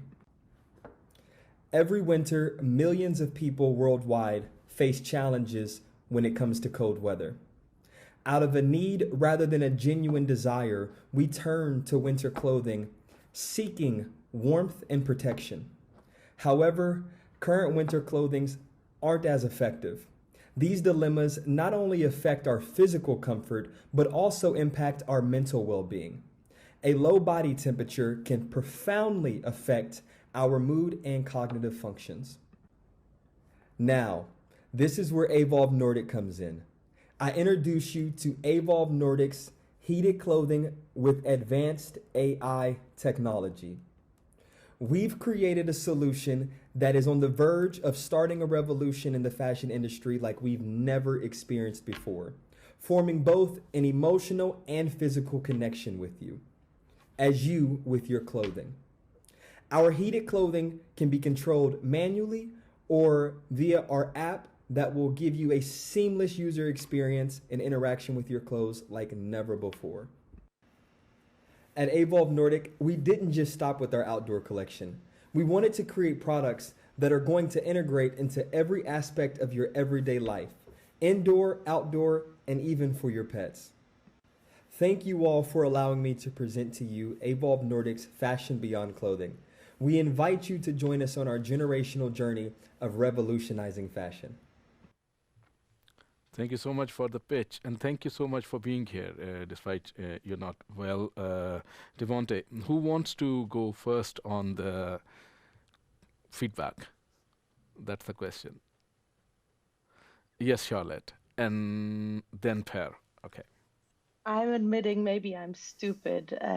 Is it an add-on you tag on to existing clothes you already own, or do you have to purchase your clothes? You purchase the clothing from Avolve Nordic. We have integrated technology sensors into the product. So sorry, maybe that's just because I'm getting tired. But then my follow-on question is, how does it actually work? So how do you make sure that your clothes, obviously you fireproof check them so they don't start burning and all that, but how does it work? So as you can see right here, I'm actually wearing one of our indoor pieces of clothing. This is actually our heated hoodie. When you need heating, you're just able to activate the heating. Right now, I just turned it off. Activating it. This is a high temperature setting, medium, and then a low temperature setting. And there's sensors that are actually embedded into the fabric itself. We do have some that are through the whole clothing, and we do have some that are strategically placed throughout. This one has heating panels placed in the chest and in the back area. So I'm one of those people always freezing, so I'm in the target audience. So what do I pay for that sweater compared to just a regular sweater? So it really depends. As technology, especially new technology comes out, obviously when the first iPhone came out, it wasn't accessible to everyone, and that's due to the technology. We are focused on quality as well as the technology. So for this hoodie right here, it'd be around 240 euros, whereas compared to obviously other brands, it depends on the brand and the quality that they have as well. Okay. Per, you were next? I had basically the same question, and I wondered what that lightning little thing was when you presented yourself, but now we know. An additional question is, to what extent can you protect this? Do you have patents about this, or how does it look? Yes, we are working on our IPs right now as we speak. We have started to place some, which we are looking at. It's like provisional patents right now. We've placed some of those. And as far as that, we are working towards reaching our funding goals so that we can continue the research and development with our AI technology, as well as securing more patents for the near future. Okay. Thank you. Yes, Nea. Let's do a quick one and then we move. Yes. All right. So as you might have noticed from our questions, there was a bit of unclarity on what is it exactly that they do. And I think when you have a very innovative product, you need to make extra sure that everybody in the audience is able to understand exactly what it is. So spending a bit more time on that. And then the second point that I'd like to make is don't apologize for the price. It's sort of, if you feel that this is a premium product with premium technology, you can own that. You can gear the brand towards that. 200 for the right audience, that's perfect amount for a sweater. For someone that's too much, for someone that's too little, but know your audience and then focus on speaking to them. Exactly. Then just as a last point, as you are a consumer product, make sure that in the pitch you present some sort of a go-to-market. Is this directly from your e-commerce? Are you planning to go and sell this through merchandisers? That makes a huge difference in how you're planning to build a company. So that would be super interesting to hear. Yes. I think those were most of my points. Thank you. Thank you so much. We are at the cutoff time, like 10 minutes over the panel time. But thank you so much, Devonté, for being here. You already got some speaking time backward with the audience. And a big thanks to all our panelists here, investors, and from those coming from Accelerator, CVC, and Consulting. Charlotte from Sting, Emil from Invenio Growth, Julia from Antler, Nea from KIUAS, and Per from Further Than Capital. Guys, thank you so much. Awesome. So that was our first round, which was ideas round, and very rightly pointed out by a couple of panelists, some of the ideas were bordering between the idea stage and the pre-seed stage, but that's how it is. It's kind of fluffig. I don't know if that's the right word, because it's very difficult to kind of define if it is an idea or a pre-seed stage. But now we are moving to pre-seed stage. Very happy to have with us some of the leading investors in the Nordic. So I already see Anette joining in. Awesome. Johan, I see you. You're joining from Norken. Like, yes, you're actually in Norken. I remember these rooms. Thank you so much for joining in. Hi, Raga. You're joining us from Iceland. Hope you're in Iceland right now. Reed, yes, see you there. And John, of course, awesome to meet you as well. But thank you so much for joining in. I don't see John yet. John is joining us from Node VC. So maybe we can resolve the visual issue. But if we can do as for our community as well, which has tuned in. I see John Elskär. Yeah, hi everybody. I'm here. I'm joined on 2 devices, and I think Control is sharing the wrong one. Okay, no, now we see you. There I am. I see myself. Good. Awesome, Sorry. awesome. John, thank you so much for joining in. Let's jump straight into it, because we are like slided by around 11 minutes, which will have impact on how the event closes. It'll get very late. But let's have a quick introduction from everyone on the panel. And if we can go alphabetically, Anette, if you would, in a minute or so, tell us who you are, how do you work with startups and your organization? Right, perfect. Thank you so much for having me. Obviously, I'm an investor with Butterfly Ventures. Been a venture partner with Butterfly Ventures since 2013. This is a seed stage fund, and this is the 4th one that we have. So we've done a bunch of investments, and we usually actually take leads. So we have done over 92 investments and 280 rounds during the time since we started our fundraising. I'm also a tech investor since 30 years back. So I've been doing angel investing for almost all my life. I'm here today to hopefully be able to give you some feedback, and I've been listening into the feedbacks prior to, and I really felt that they had some really strong initial thought processes, and hopefully we can also bring you the same stuff here. Growth or the next stage seed, when you're supposed to do market entry and all that, is kind of tricky. But I'm thinking that we could give you some guidance and so forth. And obviously, when we invest in a company, we follow on up to a round. So, and we usually, like I said, take leads so we can assist all the other ones who doesn't deep dive into the DD process. But I'm excited to be here. Thank you for having me, Naimul. Thank you so much, Anette. Johan, over to you. So thanks for having me, Naimul. So my name is Johan Attby, and I come with a very different background than you, Anette. So I've been a tech entrepreneur for 20 years, only been an investor for like 6 months, but started companies, sold companies. I actually also started a PhD in AI like 20 years ago, long before anyone cared at all about AI. So if you're pitching an AI company, be very, very careful today what you're saying, because I will check on where there is AI in there or not. But now I am GP General Partner at Norken, representing the early stage pre-seed fund at Norken, the Norken Accelerator Fund. So we do investment at the early stage, like to see team, like to see product, preferably some feedback from the market, like some paying customers. Thank you so much, Johan, and loved your experience both in Norken and previous life in Fishbrain. So that is my favorite in a vertical social network story. So great stuff, Johan. And moving on to John. Yes.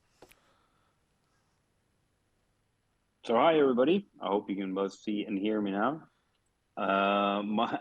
Another tech entrepreneur. So I know Johan since it's a long time back, building tech companies.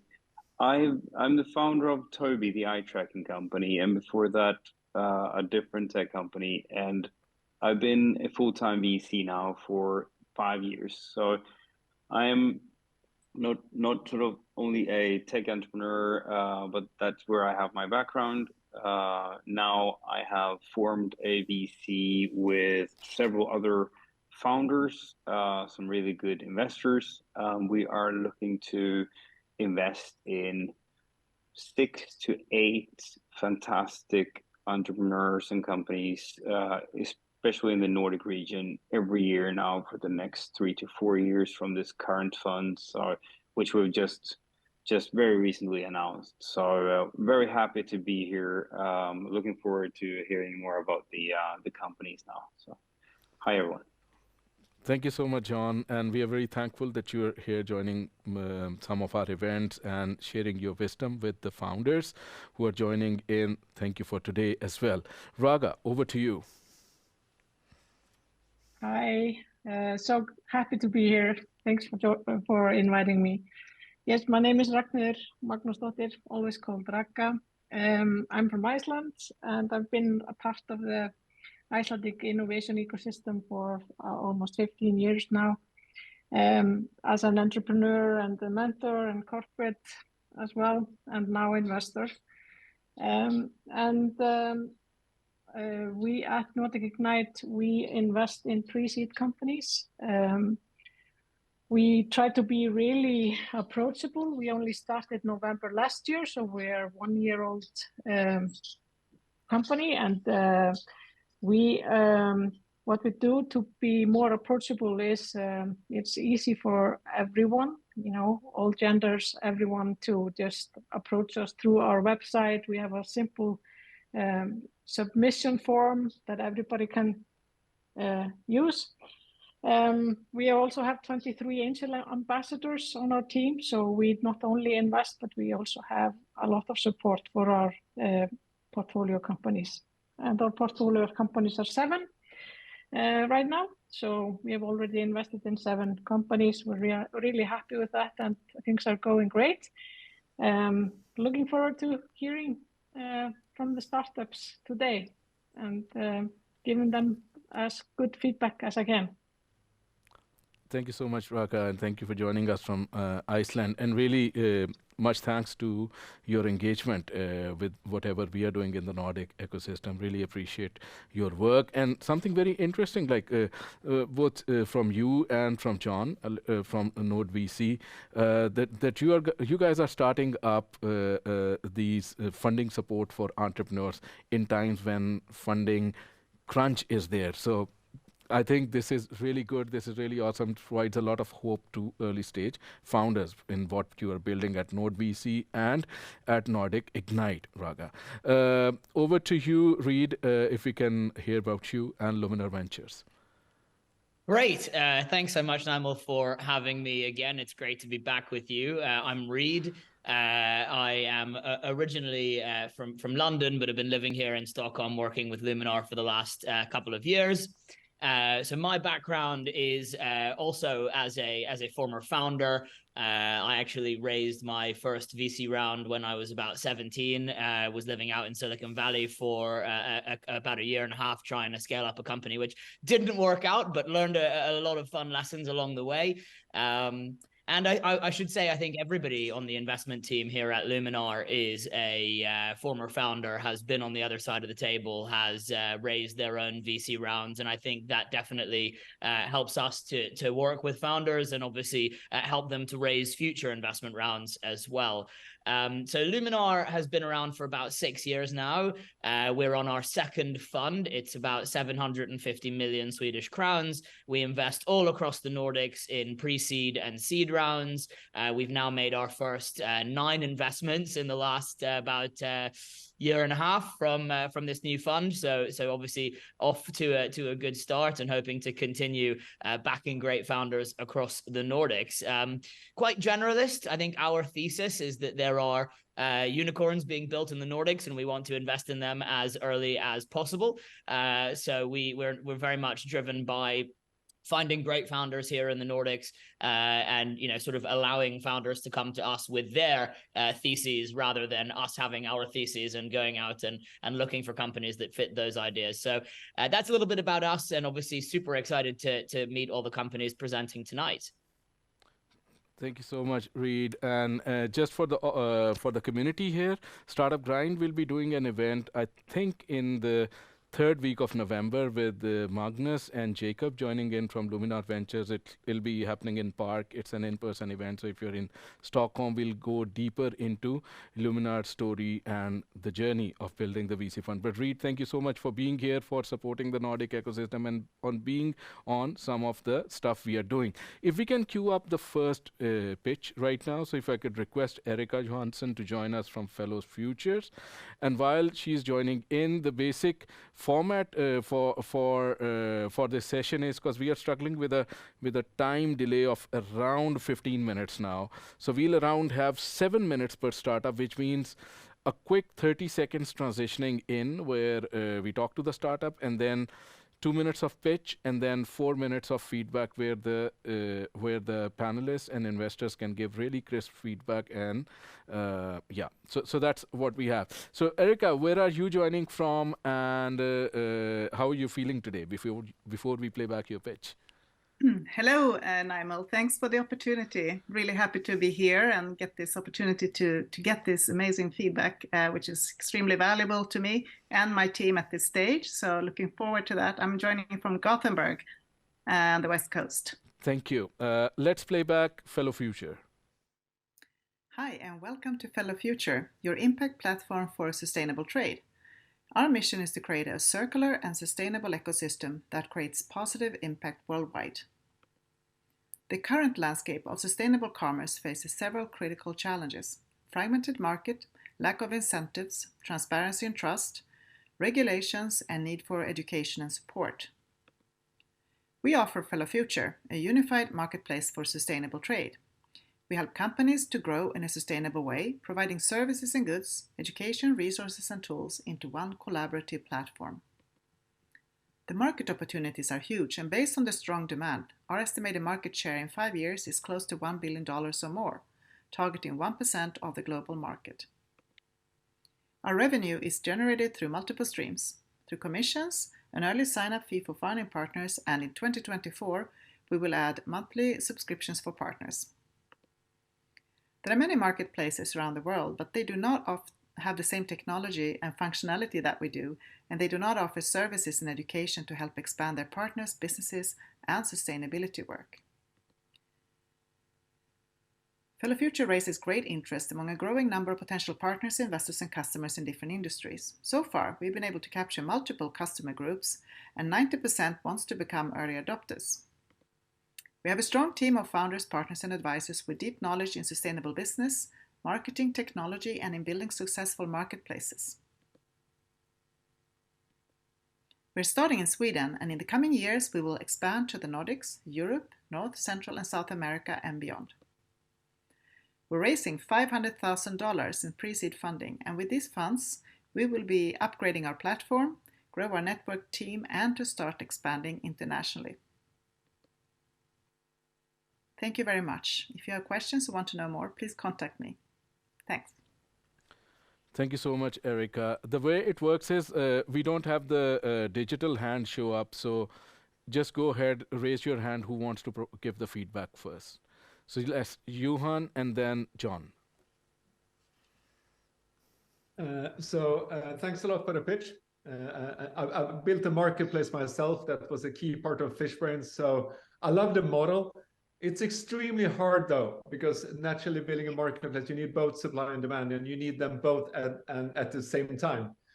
So where do you see what do you think would be the trickiest for your supply or the demand side of your marketplace, and where do you have the most traction so far? That was a little bit unclear from the presentation, where you are today already. I get what you're doing, Yes. but don't really fully understand how far along the journey you've come so far. Yes, we just launched in September, and we have onboarded 44 partners, which we're mainly focusing on companies at the moment. We do include different stakeholders, even individuals, but we do think that we will reach the individuals mainly through organizations, not going through to look for them outside and to, B2C first. We will keep that for later. So we'll focus only on companies for the moment. And we have this number that I gave, about 90% of the interest was among these companies. So it's a very good success with the ones that we have onboarded so far and the interest. Thank you, Erica. Thank you. John, your question? Yeah, no, question, feedback, whatever you want to call yes, it. Of course. I think thanks for a good pitch. And I think the partnerships that you have, that's really a good proof point, and achieving that in a short period of time, that sort of sparks an interest from investors, I think. So I think that's a good thing. I would be careful to make sure that you're not perceived as a sort of a niche marketplace for sustainability, because I think the general consensus is that sustainability will be a key thing in everything we do. So you pitch I know 2 minutes as a pitch is it's very hard to get everything in there, but you pitch something that is extremely broad, and I would be curious to know, and I would almost suggest that you more clearly define sort of what will be on your marketplace. What do you intend to have there? And I think sustainability has to go through everything. So be a bit crisper on exactly what you think will be sort of your key products and services that you will have on there. I think that's an important thing to get across. And of course, the general business model would probably can expect what you have there, but it's also good to mention it a little bit more. Sure. Thank you so much, John and Johan. We can take one more point. Okay, yes. so I'm going to jump Yes. in, but I'm not investing in any of this, because I forgot to tell that I only do deep tech and preferably hardware and very tricky and super nerdy things that are solving environmental challenges and so forth. But you have a really, really nice tone and you have a really nice presentation, but you should build a story, because like I think John said, I'm like, okay, so what environmental stuff are you guys building? And I didn't follow the story. But I also, get a little tone deaf, because it's not really my forte to look into ventures like this. But be stronger in the story of what you actually are presenting. Which companies are you onboarding? Why are they onboarding? What solutions do you have? But like I said, I've not listened too good. So, but good luck. Thank you. Thank you so much, Anette. Any point you would like to share, Erica? And I'll request the studio team to onboard researchpreneur Elvitna. Yeah. Yeah, just very short. It is a challenge to pitch this. It's a very complex system, and also with a breadth of sustainability and what it means. So I really appreciate this, because it's a learning for me. Also learning that I need to give some examples, maybe about which industries and so on that will be on the platform to begin with, at least. Yeah, Thank you even so if it's much. broad, open for a lot of companies. Thank you. Our purpose is to accommodate as many founders as possible, and we run a global format, which is Founders Live, which is actually 99 seconds pitch. We do these in park, so we have an event next week around that, a physical event. But thank you so much. Let's have the next startup here. And where are you joining from, and how are you feeling? Hi, everyone. I'm feeling super excited to be here, and especially seeing how many startups are relying on R&D as well. And I'm calling in from Vietnam today, though we are based in Berlin, Germany. Thank you so much. Let's play back the pitch. Hi, my name is Tina, and today I would like to introduce you to Researchpreneurs, one platform to outsource all research and development tasks. Let's have a look. Business often struggle with product development and look for advisors and consultants. It takes lots of time, and not necessarily those consultants would have the latest overview on innovations or regulations. Our solution is the AI-driven platform where businesses can find highly skilled experts in a few clicks. Our algorithm finds the best matched top researcher, while they can start collaborating on our platform right away. Our USP is that all legal aspects, such as IP rights transfer or NDAs, are arranged. Also, researchers and businesses are verified. With our R&D consultants, businesses can cut up to 55% on R&D costs. They also mitigate risks and increase investment opportunities by having a broader innovation overview and implementation of those.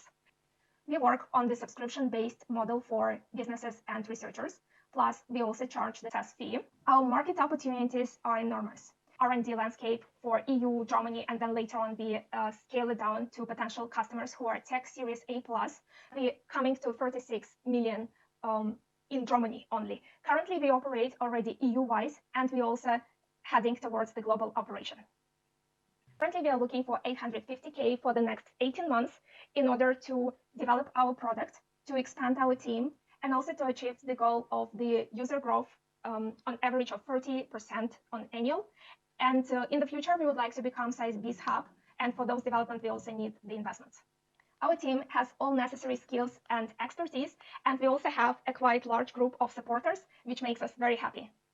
With this, I would like to invite you to join our path and join our platform as a client, R&D consultant, or an investor.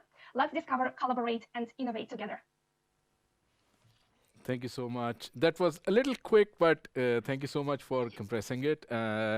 Let's see, who wants to go first with the feedback? Reed, I see you. Anyone else want to queue up? And Raga and Johan, in that order. Everyone wants to go.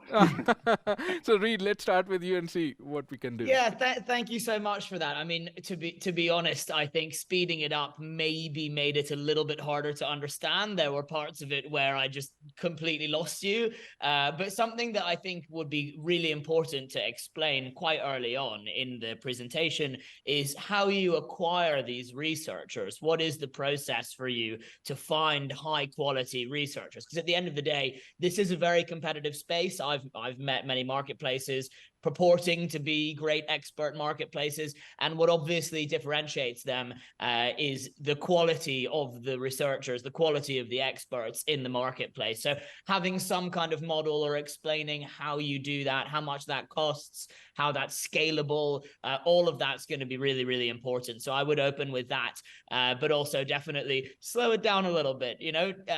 I think you can make it a little bit more of sort of just the highlights and focus on how you get the best experts in there. Thank you so much, Reed. Raga, and then Johan.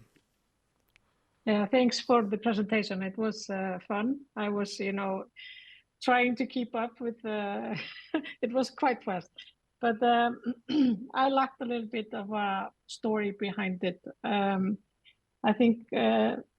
This presentation needs a little bit more focus. I really need to understand the customer a little bit better, I think. And if I understand it correctly, it's quite broad customer base that you have. I would like to see, are you going to focus on one particular aspect first, or are you going to do it? Have it as wide as it seems like. But I think it lacks a little bit focus for me on a market. Thank you so much, Raga. And we can have Johan's feedback now. I think my question was very similar to Reed's, because I've seen this tape before. I really believe there's something here, but it's about the scalability in the researchers. How will you get the quality? How will you scale them? And also, how do you vet them and make sure that they actually give good advice? How it's actually good R&D being made. So that is my main concern. I think there's definitely I don't see an issue on the demand side. On this marketplace, I see the questions around the supply side on this. Okay, thank you so much, cool. Johan. Yes, John, would you like to add? If I may, yeah, thanks. please go ahead. Please. I was just thinking. So, and this goes to several of the pitching companies for today. Like, always think about the VCs. They see so many companies over a year. So when it comes to a marketplace for experts, for example, the VC you're pitching has probably seen several of those, and you're also tapping into the R&D budget. So you're also saying that you will have almost dev sources in there as well. So I think it's very, very important to always position your company vis-a-vis what is already there. So like the crisp message that this is lacking in the market and this is what we are bringing. That is really what I would encourage you to focus on in the pitch. Thank you. But there's something there for sure, and I like the pitch as well. Thank you so much, John. Thank you so much, Researchpreneur, for joining us. We'll move on to the next page because we have a tight schedule now. I'll request our team to cue in Cognis, if I'm pronouncing the word right. So Sandra, if you could join us here. Yes, hi. You pronounced it correctly. It's Cognis. Okay. Thank you so much for joining in, Sandra. How are you feeling today? I'm feeling great. It's great to be here. I'm actually joining in from the park downstairs. Okay, wow. Yeah, I'm on floor 1 here at Stockholm. So happy to be here and I'm happy to be a part of this pitch battle. Awesome. I love the globality of how digital events can run. So somebody joining from Vietnam and then originally from Germany and somebody right here right next to the studio. Awesome. Thank you, Sandra. Let's play back the pitch, Cognis, and then get feedback from our investors and jury members. I'm Sondra Sharma, and today I want to introduce you to Cognis Medical Solutions. So the greatest challenge in dementia research has been identified as costly and time-consuming diagnostic procedures, costing over 300 billion euros per year. And the consequence of high numbers of undiagnosed cases are inefficient clinical trials and subsequently lack of treatment options. So we have found and developed a one-of-its-kind solution. Cognis is a scalable screening tool utilizing machine learning technology and computer vision for early detection. Our solution will allow users to merely scan facial images for analysis and receive results within minutes by simply using a smartphone. Our objective is not only to increase diagnostic accuracy, but to enable faster treatments to market. And with the software as a service business model, we can offer customized licensing options based on scope of usage and patient data volume, utilizing pharmaceutical partnerships for global flagship collaborations as our channels. And with 150 million people globally in need of screening for clinical trials, the total available estimated market is 7.5 billion euros. And we estimate a 5% market share of 375 million euros. So we now launched a pre-seed investment opportunity for partners to join our journey. We've thus far tested our machine learning model, showing promising results. And we're now entering data collection studies with our research partners to further explore and optimize our products. And we'll be expanding our team for this purpose too. But the small but expanding team behind Cognis consists of a diverse set of complementary skills, with myself as the CEO, our machine learning inventor Philip Peters. We have software developers, machine learning experts, and tech consultants, advisors in medical and medtech. So we're now marching forward with our diagnostic revolution. Contact us and be a part of the journey. Thank you. Thank you so much, Sandra. Let's see who wants to go first. Yes, Anette, I knew it. Anette and then Raka. So thank you so much for your presentation. Really, really fascinating. Obviously, not really what I was planning on thinking was fascinating, but just because I have an older parents now, I'm thinking that this is the next best thing since sliced bread. But I would like to understand the competition on the market, the other devices. Also understanding then who are you doing this with? You said the research team, fascinating. I would like to know more.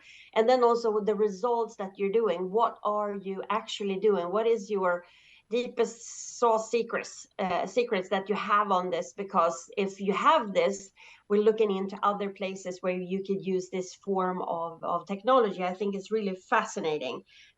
You said research partners, that triggers if you have in-house competence and all that stuff. So very interesting, and I would like to learn more. I stop there. Should I say something more? Thank you so much, Anette. Raka, Thank you you. want to go next? Yeah, it was really, I understood the problem very well. It was a really good pitch, and the only thing that I lacked was a little bit more on the technology behind the solution there. Other than that, I was just, it's fascinating, and I would really like to hear more about this. So thank you. It is. I just want to build on that point as well. I mean, I think it is really interesting. I've seen a couple, mostly of these plays focused on sort of different types of questionnaires, ways of sort of trying to gauge the propensity to develop dementia. So I would have loved to have a little bit more on the technology and how it really works. I know it's hard to squeeze that into 2 minutes, but I think that's sort of the big point here, and that will allow us to also understand where it really fits in this space. But super interesting. Thank you. And maybe it's so that it's only, not even 20 seconds stating exactly what you're doing. You could do that with 1 or 2 sentences. It's not that complicated, but it's complicated. So we totally understand that. Thank you so much, Anette and Reid. Johan, I saw you had hands up. Yep, and since you're actually giving medical advice here, I think you should include in the pitch where you are in the regulatory process, because this will need to be approved. I wouldn't omit that in a presentation, because that's very important information for an investor, because when to invest in a company doing either medical devices or similar things that are very regulated. Thank you. Thank you, Johan. Any feedback that you have or any reflection you have, Sandra, share it now. And in the meantime, I'll request the studio to kind of onboard easier. Yes, Sandra, any last? Thank you so much for all the great feedback. I would love to tell you more over a call. We do have information about how the technology works, so I would love to tell you more about that in detail. And about the regulatory compliance, we're looking into alternative options, but it's a medical device class 2. Also possibility of a research device. So we have a few options there also too in forms of regulatory. But thank you so much for all the great feedback. We'll stay in touch and I can tell you more about it over a call. Thank you. Thank you so much, Sandra. And we request Björn to join in now from Easier. Hello. Hi, Björn. How are you? How are you feeling today? I'm fine. I'm down South Stockholm City in Hallunda. I'm meeting the Hallunda Folkets Hus, and they have presented me for some of their existing clients and clients they want to have. So I have been in business meeting the whole afternoon. I feel really excited. Awesome. Clients are the best thing. Yes, let's play back the pitch and then get some feedback and interaction going. We help artists and venue owners arranging their own events risk-free and in 1 hour. 3 easy steps. Start with the calculation. How many tickets am I forced to sell to get the break even on this event? If you don't reach this goal, the system will say stop and pay everything back. No one has taken any economic risk. No one will pay EasyR anything. If you sell the 50 tickets, everything can be paid. The event will be live. And of course, even EasyR will get paid. Every extra ticket will give you a profit. And in advance in the system, you make decision if you will keep the profit by yourself or if you want to share it with the sponsor, the band, your dad, or even with your fans. Today, if you want to start a live event, even if it's a small event, there are a lot of things you have to learn. With help of EasyR, everything is put in one system. So the second or third time you use EasyR, it will take you maximum 1 hour from starting your calculation to starting your ticketing sales. We have now worked for nearly 3 years. We are a functional system, we have paying guests, and we have good cooperation with Folkets Hus and others to taking the next step in development. We are now ready to get EasyR on the market, and we are aiming for the small restaurants, the churches, the bygdegårdar, the Folkets Hus, and next week we start together with STIM a campaign to reach out to the artist. And we are looking for 5 million kronor to get the force to hire staff and make marketing campaigns from the beginning of next year. We are a strong team, and we are founded by Almi Invest, private owners as Quadraten, and we are an innovative startup 1 and 2 from Vinnova. So we are now ready. Join us in our passion, making audience dream come true. Björn, thank you so much for the pitch. Who wants to go first? Yes, Reed. Yeah, I mean, I think this is one where it's really important to very clearly illustrate your differentiation, because there are, of course, a lot of events platforms, event management, ticketing. I've used many of them, and not, you're right to say that not all of them are great and not all of them solve the full process. But I think it's important to position yourself against them and explain a little bit about why they're not, they're not up to the task that EasyR is going after. So I think that's super crucial. The other thing I would mention is just to spend a bit more time on the team. I'd love to know more about your background and the rest of the team as well. I think that was, again, I appreciate it's only 2 minutes, but I feel like that was very quickly glossed over. And I think that especially in a space like this, where it is about, who you know and how quickly you can build virality, that's really important to make us aware of.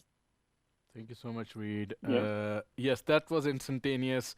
So Anette, Johan, and then John. All right, thank you.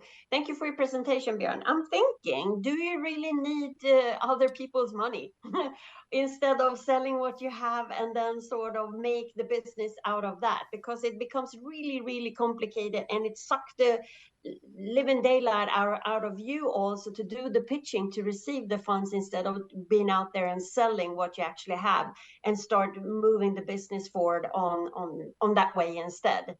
There are soft money for you to apply for, and I suggest you to do that and build your base that you actually have revenue, because it's always going to be revenue. How much money are you making? How many customers do you have? What is your turnaround? How many is coming back? So it's a numbers game. But I suggest you, or dare you a little bit, not to use capital. Angels are much easier than actually it would be at this phase for a VC capital firm that I am representing. But really good, nice pitch and really nice opportunity there. Go for it. You have it. Thank you. Thank you so much, Anette. Johan? So my question is, or ask, is similar to Anette's, because if you want to have venture capital, if you want to have a VC on board, you would like to see the big play here. And if this is Sweden only, I don't think you will get a lot of appetite for VCs who are looking for outsized returns. So I would like to see how big is the market size, not just for Sweden, but actually globally. And associated with, okay, you're starting here in locally, I do see you getting traction, which is great, but how do you take that and scale that globally so this can become a huge business that is fundable from a VC perspective? But again, remember, VC, to Annette's point, it's not the only way of getting money into a company. The best way is always to get money from customers, and not VCs for get money if you can. But that's not the case for some companies. They need VC money, but yeah, that's my feedback. Johan, thank you so much. John, I think it was you next. I don't know. I think it was somebody before me, but I'll go actually just very quickly building. I think building on what the guys said before me, Anette, you and Reed. I think it's what you want to do here. If you go down the route of raising venture capital, you need to show a bit of scalability, and I think the best way is not to approach that in the pitch, but actually in the company. So if and when you start to see international interest, so we're getting away from Folkets Hus and we're getting into being present in like 3-4 countries with something that could be look like it could be scaling, and also building on the team, making sure that you have an organization there that looks like it's about to conquer the world. I think that's when people will trust that you can beat the competition, and the quite many different platforms that are out there competing for the attention at least. So I think that's the time when you will see strong VC interest. Thank you so much, John. And we can onboard the last startup. But John, thank you so much for being here. If you have any last thoughts or reflections to share while the next founder joins in, happy to hear. that's a 2-minute problem. We are founded by Tillväxtverket, Vinnova, Kulturrådet, so we have a lot of free money already, much more than we are allowed to because we have done it with partners. And we are going on to the international market. Of course, we have partners in Norwegian, in Holland, but we just start in Sweden to build the system, the company.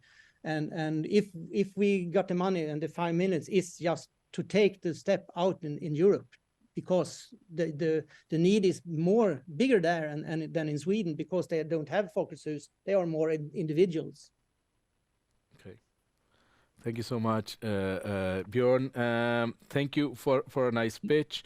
If we can have the last startup for this session, and then we move to the next session. A quick note to the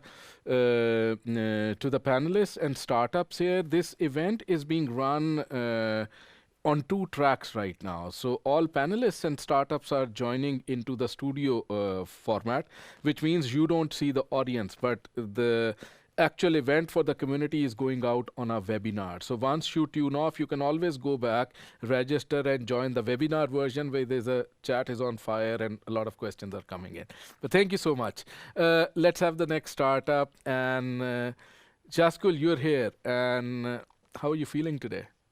Hi, I'm feeling great. Thanks for having me for this opportunity. I'm Jaskul, the co-founder and CEO of Sparly. Excited again to be here. I already learned a lot listening to your feedback to other startups, and looking forward to your reflections and questions. Thank you so much. If we could play back Sparly's pitch. Hi, I'm Jaskul, the CEO and co-founder of Sparly. Sparly is an early-stage fintech startup based in Stockholm, and we work with tiny money habits. We have a great founding team, a CTO with background from Klarna, experienced CPO, and 2 senior advisors from gaming and finance. And I worked solving customer pain points at Nordea, Tele2, and Linksci. But let's start from the beginning. We are in crisis. Half of all adult EU citizens have low financial literacy, which leads to over-indebtedness, financial stress, and inequalities in society. But aren't there already many apps and companies that solve this problem? Current financial players have long-term time horizons. Investment apps give you value in 10 years, saving apps at least on a yearly basis, budgeting apps on a monthly. No other solutions are occupying the hour-by-hour and day-by-day space, while people make money decisions hourly. And Sparly will be where we are mostly needed, in people's everyday lives. Habit apps within food, physical training, sleep proved great consumer adoption. Sparly is creating a habit space when it comes to money, with the world's first financial fitness app, where we connect bank transaction data and steer user behavior for better money habits. Let's look at how it works. After connecting data, Sparly has identified my habit of eating out for lunch and proposes a lunchbox challenge together with Coop. And what's unique about our business model? The app is free for users, and paying customers are our B2B partners, generating 3 revenue streams: affiliate, brand engagement, and campaigns.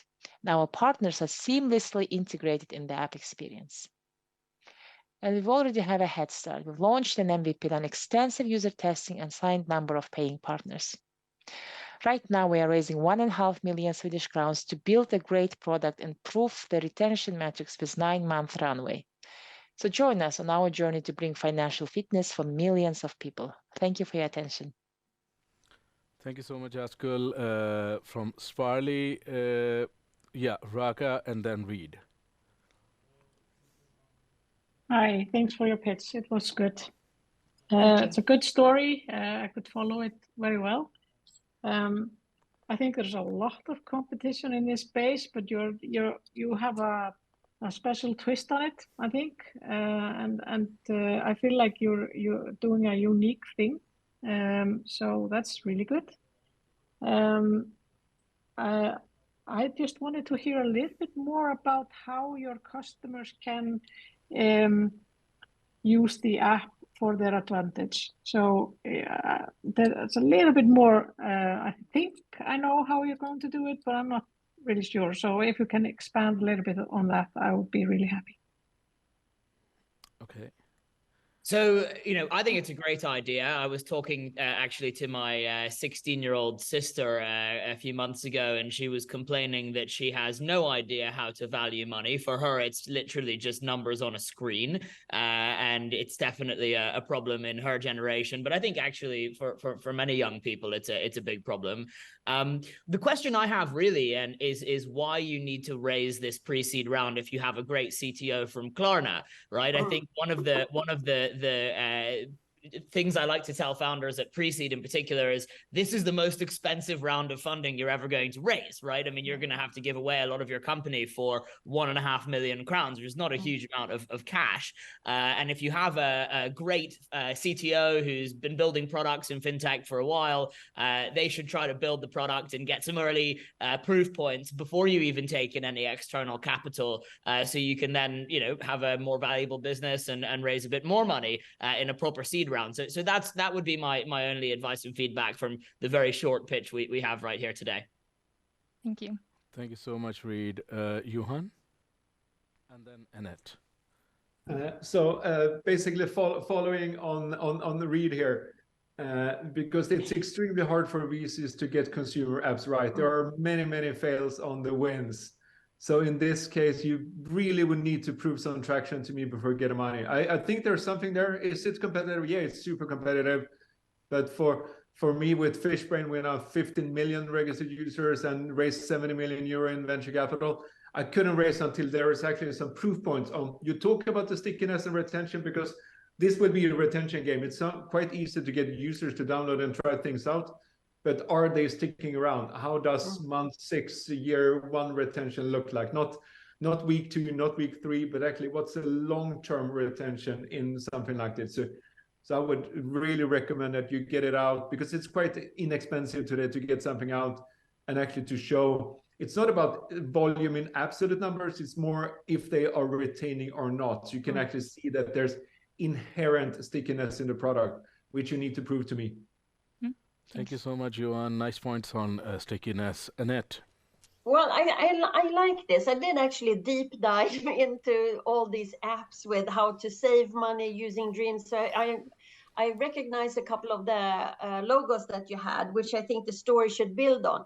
And the fact that you actually say that you're doing a financial fitness app, I love that, because it's all about the storytelling when it comes to this. And it needs to stick. And the reason why you do it, is it to save for your trip instead, you put the lid on like Dreams have, or is it to put, additional 100 krona every time when you buy something online, or you buy a cup of coffee to yourself and then you put the same into this app. So it's like that, the habits in itself.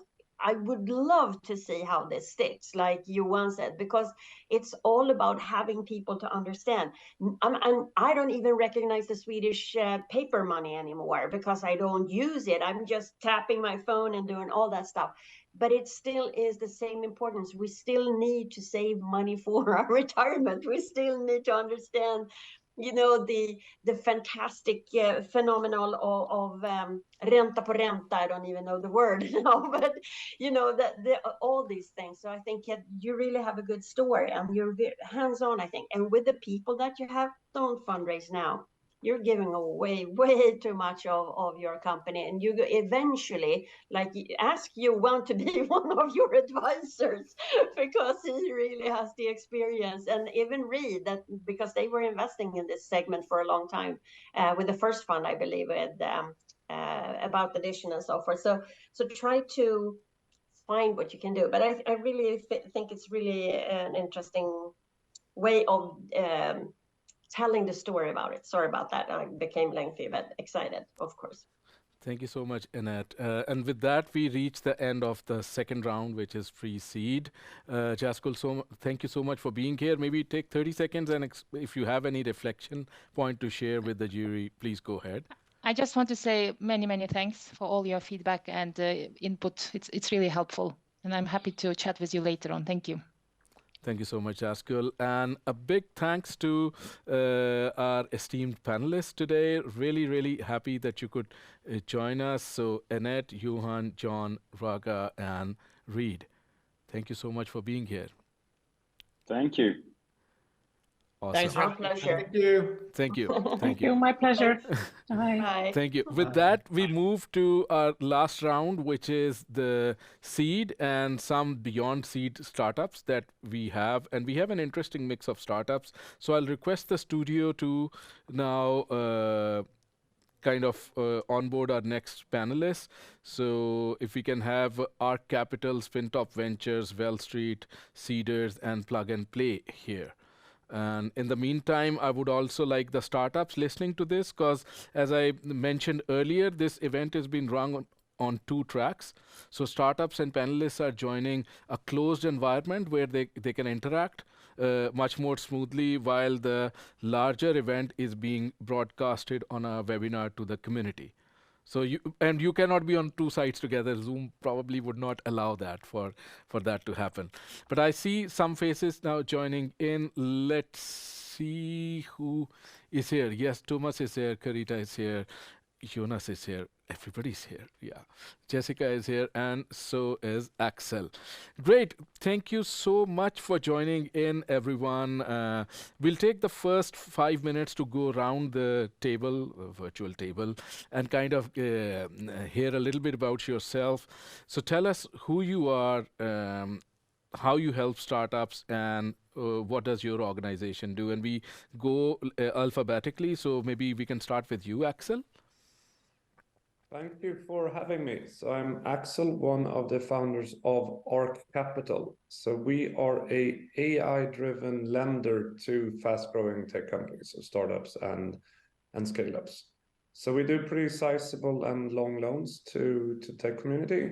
And we also have a forecasting platform that we give out for free to help companies sort of achieve data-driven growth. Thank you so much, Axel. Axel and Henrik, I think, were here last week. Was it last week, or was it time flies so fast? We had a startup grind. It was last week. It was last week, yeah. Really enjoyed that. We had a startup grind talk here. We are doing it after quite a long time after the COVID, but we did our first physical talk. But Axel, great to have you here with us at Nordic Pitch Battle. Thank you for joining us. Carita, if we can hear from you. Hi, perfect. Hi, everyone, and thank you so much for the invite, Naimul. Lovely to be here today. So my name is Carita, and I'm an investment manager at Spintop Ventures. We are a Swedish-based VC fund, and we basically invest across the Nordics in early-stage startups that are developing some innovative software-focused technologies. We mainly invest in seed and Series A, and we have a strong follow-on capacity as well. My background is in entrepreneurship and actually in the startup world, so I can definitely relate to a lot of founders pitching here today. And I'm very excited to be hearing a lot of the different startups that we will be seeing and hearing much more. Thank you so much, Carita. We are very thankful to Spintop Ventures as well, as they have been involved with us. So some of your colleagues have been with us in Founded Institute Nordics program and some other programs that we run. So Carita, thank you so much. First time you are here with us, and we are hoping that we grow on this as we go forward. Jessica, over to you. Hi, can you hear me? Yes. Great. Hi. Hi, everyone. I'm Jess. Thank you so much for the invitation. Always really fun to join these events together with you, Naimul. I'm a partner and fund manager at Well Street. We are a Nordic VC. We typically invest pretty early, but we are very proactive and hands-on with our companies and with our founders. We work really closely with them for the first 2 years to actually prepare them for scale and for a later stage funding. So looking forward to hearing the companies pitch today and to see if they're sort of ready for this larger round. Thank you so much, Yes. Thank you for joining us today. Let's hear from Seeders. You were in news very recently, Seeders. So Jonas, over to you. Thank you very much, Naimul. And yeah, I can only echo that it's always a pleasure to join you at these events. Really appreciated the energy and the pitches before this, so really pumped about hearing the pitches today. We were in the news last week because we launched our EU platform based on an EU regulation for crowd equity, which means that we are now the world's largest platform for private investments in growth companies and funds. We're bank licensed in UK, EU, and the US. We have 2.5 million investors on the platform, and we basically raise capital for more than 400 companies every year. So we're a little bit of a different investor. We typically we make it possible for private individuals to invest in these companies, but then we act as a long-term investor, and we have a holding company where you also have the biggest secondary market where you can be liquid with those types of investments as well. So really looking forward to hear the pitches today. Thanks, Emil. Awesome. Thank you, Jonas. And Thomas, over to you. Hello, everyone. Thanks again, Naimul, for the organization and the great event, like always. I'm Thomas Bigali. I'm Italian by my name, but French by my accent, as you can hear. I've been an entrepreneur myself, so I launched 2 companies, actually. One that I exited and the other one that is still running. I've been working now for Plug and Play since 5 years already. It's going to be 5 years in 2 weeks, actually. Plug and Play, we have been investing in startups since the 90s. We are Silicon Valley-based family office funds originally, but right now we do a bunch of things. So on one side, we are one of the most active early-stage investors. So we deploy roughly 40 million every year in 200 startups. And then we have additional funds that can be generalistic or thematics, that are focusing on later stage companies, and we are backed by external LPs. But we are also the largest open innovation platform globally, where basically we supercharge the innovation capabilities of large corporations, government, etc. My mandate is Europe, Middle East, and Africa, where I am a partner, so I manage our ventures activities in this zone, where we have 32 offices and 300 people. Last year, for instance, we've done like 96 deals on this zone, so it's a growing one for us. And last but not least, so we have 2 offices in Scandinavia. Hopefully, soon we will have more. And we also have one unicorn, which is a Gothenburg-based startup called Einride that you may know. Thank you so much, Thomas. Always a pleasure having you at some of the events that we are hosting and activities that we do. Really love Plug and Play support. And for the founders who are coming in and who are listening in to our community stream, which is going out, really awesome experience in the room, from venture capital to art capital, seeders, innovation platform like Plug and Play, also corporate innovation. So there is a lot of experience in the room. I would now request the studio team to kind of cue the startup pitches coming in. If we can start with, and we have just for the audience and for the panel here as well, we have a diverse set of startups. Whenever we are doing these events, we try to select a diverse pool of startups which represents a good cluster where market can learn, because the basic idea of an event like this is that it should be a learning platform for startups on how to pitch at different stages, idea, pre-seed, and seed stage. That said, we'll start with vocal image. So if we can request Nick to join in. And the format of this is going to be, since we are on the last leg, and I'm calculating here, we have around 35 to 40 minutes, 7 minutes. So it'll be around 7 minutes pitches, which is a quick onboarding of startup, followed by 2 minutes pitch, which they'll play back. And then the request to our investors out here is to give crisp, concise feedback, and so that it's wrapped up in 4 minutes. So, and everybody gets a chance to do a quick feedback. So Nick, if you're here and if you can hear us, let's see. I can hear you. Thank you everybody for joining, for inviting me. My name is Nick. I'm from Vocal Image. Vocal Image is a company based in Estonia, and I hope you will enjoy the pitch. Awesome. Let's play back Vocal Image. My name is Nick. I'm from Vocal Image, and we created AI communication coach. We have 130K in MRR and 1.3 million in total revenue. Our year-over-year growth is above 500%, and we are a team of 6. We are awesome. Communication skills cost a lot, and the only available choice is training with a coach, but it is expensive, time-consuming, and sometimes even embarrassing. That's why we created Vocal Image. Our AI coach analyzes your voice and helps you to get a clear, beautiful voice free from accent and speech disorders. Users unlock features and content with subscriptional access, and our conversion rate from installation to customer is above 9%. And for example, Headspace had 4% in 2018. 1 year ago we had 25k in MRR, and now we are 5 times bigger. We left behind most of the competitors in the mobile market, and we go further. Now we are developing AI voice filters to eliminate communication challenges without training. Forget about hours with coaches or mobile apps. Speak naturally and AI does the rest. Clear, beautiful voice, free from accent, speech disorders, without any training. We have all the necessary skills. Our voice guru trained C-level specialists and worked with Warner Brothers. Our growth marketer was backed by Lensa AI, and our CTO is the first who built an AI model for voice evaluation.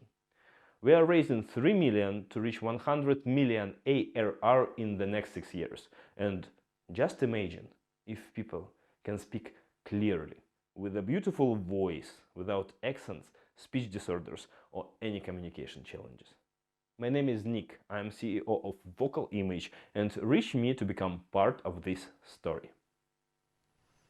Thank you so much, Nick. I love the standing up pitching format, very different. But thank you so much for the pitch. And the way we go here is, I see Thomas. Yes, you have the hand up. Yes, let's go. Let's go. Congrats on the pitch, man. I would love to try your technology. You know, I have a strong accent myself. I think it was, really really easy to understand. You've been touching on a lot of key points in a concise manner, factual manner as well. You've been showcasing some key metrics that are interesting for us. So congrats on that one. It seems that you have been well trained. Your metrics are really good too. What I think you should maybe emphasize on, or add to your presentation, is maybe your business model and like the retention as well of all of your users, because so far you have 170k monthly active users, out of which you are making 1.3 million revenue. So maybe the segmentation of it, what's the engagement of all of your users, etc. So additional metrics, I think, would be great on top of your business model. And maybe last but not least, your unique value proposition, right? You have a bunch of companies doing that. I mean, if you are growing fast and you have such metrics, is that you're good? Don't get me wrong. But I would like to understand where you differentiate yourself. Thank you, Thomas. Jonas, Carita, and then Axel. I'll just like to read one comment because the chat is on fire. Goddamn, take all my money. So anyway, that was a comment on the chat. No, we are not giving it from the chat to you. But Jonas, and then Carita, and then Axel, and then Jess. Yeah, absolutely. No, thank you so much, Nick. This is it's great pitching. Absolutely. I don't think there's a lot of feedback on the pitch here. It's more actually on I think the details here. Your monetization strategy, how will this grow? How and how will you differentiate yourself in the market? Where I think, for example, one thing that does come into mind is that you are pitching a service that it could go towards healthcare, where this could be actually something that could be a B2B play as well. So I think sort of differentiating yourself in the app space and making this into something that is also profitable in other ways, I think would be really, really interesting. I'm also interested to understand if there are differences in regions, geographies, and other ways where there are some of these. You're looking at very many different problems you're solving, and are there some that you might go for first? Are there some that are easier to monetize and so on? I think that would be really good to understand as well. But super good pitching. Good job. Thank you so much, Jonas. Buimba has a point on chat. Where can we find recorded pitch for the first session? Already it was like an hour ago, but Buimba, all sessions will be live on Nutty Ventures site by Friday. So you can always visit and get these sessions. Yes, we had Carita and then Axel and then Jess. That was the order, if I remember. Well, perfect. Very good pitch. I think that was a very good start for all of the pitches, Nick. So definitely giving credit for that, especially keeping it within 2 minutes. I really love the fact that where you're saying that you're using AI, that you actually mentioned there that you don't have you're not using any third-party APIs. So that was already to me like at least on one strong way that, okay, so you have some technology. It would be great, but obviously in 2 minutes pitch, you don't have all the time, but it'd be great to understand better how are you using it, what are also your go-to-market strategy based on that, especially when these days a lot of companies just like to throw the AI everywhere on what they're doing, but they don't actually show how they are using it. But great idea to put the no third-party APIs. That was like definitely very nice to see. But I think a lot of the other feedback has already been given. So overall, great product, and it seems like your company is going very well. Thank you so much. Axel. Yeah, I can just agree. Really, really strong pitch. Loved the standing part. At ARC, we really like data, so I was excited to see the data early on. The one thing I would say sort of thematically is I got all excited about the sort of data-led growth of the product, and then sort of halfway through, you introduced a new product, and then we were sort of left to try to assess the potential of that. Like I would love to allocate some time for sort of early proof points of your what I guess is sort of a pivot, but really, really good presentation. Thank you. Yes. Definitely very good presentation and very well pitched. I have to say though, I'm a little bit I'm a little bit shocked, and I find it a little bit cynical. And I think perhaps if you're pitching this in the Nordics, you might want to just explain the problem a little bit more and how the voice might be holding certain people back. But I couldn't help but feel like, okay, so we're trying to erase accents and uniqueness and diversity in people, and actually, I mean, I'm so happy for you that you're so successful, but it also paints a picture of a world that I don't really want to live in. So and perhaps like this, perhaps it's shocking sort of the other jury. I thought somebody else might have the same reaction. So I think like, and I'm sure actually if you focus a little bit more on some of the things mentioned, maybe not the beautiful voice part, but people who actually have problems communicating or just a little, maybe give us a little bit more insight on who your customers are and how empowering this is versus how it might be creating uniformity, which is, I think, less attractive and might play against you, at least in an environment like the Nordics, I would say. So just something to think about, depending on who you're pitching to maybe have a little bit of sensitivity on those issues, and just make sure it's an empowering tool, not a let's make everybody sound the same and look the same, sort of BBC style in the, you know what I mean, back in the 50s kind of idea. Just a thought. Brilliant point and brilliant angle, Jess. The chat is agreeing with you. There's a lot of feedback coming in there, but very strong point to consider for you, Nick. But great feedback from all the investors here. Nick, if you have something to say, you have 30 seconds, not minutes. I was about to say minutes. No, 30 seconds. And in the meantime, I'll request the team to onboard the next startup. Yeah. Thank you very much, everybody, for your feedback. Very valuable. A lot of things to think about, and I will be happy to discuss with everybody if you want all your feedback and all the questions. We have cohorts, we have retention data, we have all other metrics, geography distribution, 70% of revenue comes from USA. We just started with beautiful voice, and then we started working with accents. Like distribution of products is different around the globe, and we have like 4 languages and proof that we can scale even horizontally. So thank you very much for your feedback. If you'd like, reach me out and I'll be happy to discuss all your questions and all the feedback. Thank you, Nick.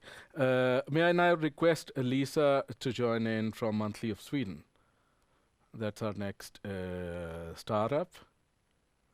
Hi. Hi, Lisa. How are you? Thank you so much for joining in. How do you feel? Oh, excellent. I'm very excited to see if we find our final investors tonight. Okay, awesome, awesome. Let's play back the pitch.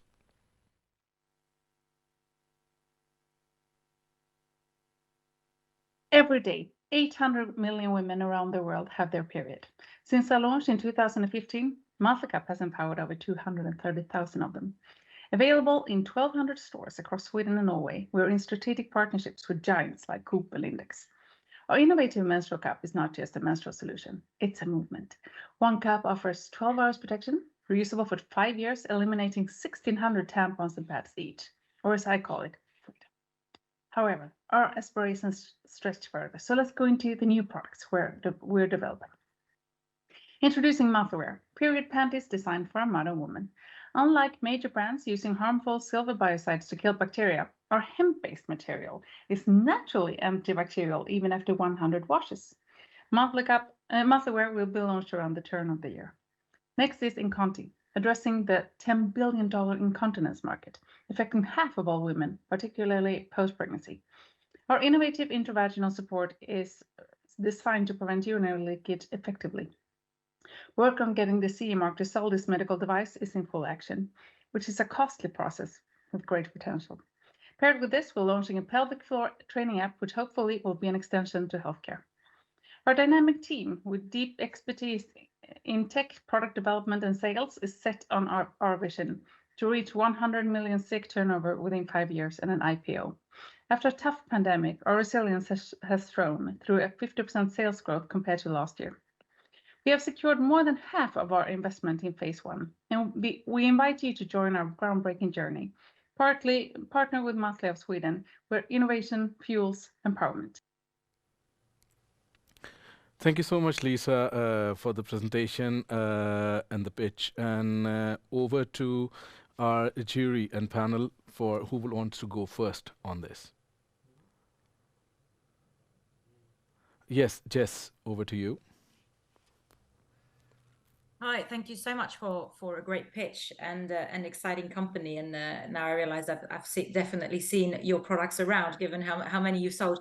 I think that would be the thing that I would focus on. That there is a lot of movement in the space. There's a lot of competition. There's some players who've been in the space a long time and some newer players as well. And actually, in terms of like how the market is structured today, those are sort of 3 different categories that you're sort of bringing together under one umbrella. So I think like perhaps it would have been interesting to look at it from 2 perspectives. One is a little bit more on the competition. You mentioned a couple, but perhaps like visually a little bit more of like a quadrille or something. And then I think even though you have differentiation in terms of the technology within the product, from a user perspective, I think it's brand that's going to be important. Well, perhaps that's just my perspective, but a little bit more on brand building, I think, would have been useful in a space that is quite competitive, and they're consumable products. Basically, everybody's launching them and they're everywhere. So I think brand will play a big role, I think, in this next phase. So I would have spent a little bit of time. I know it's a short pitch, but just something that's a little bit more. For me, it would be okay.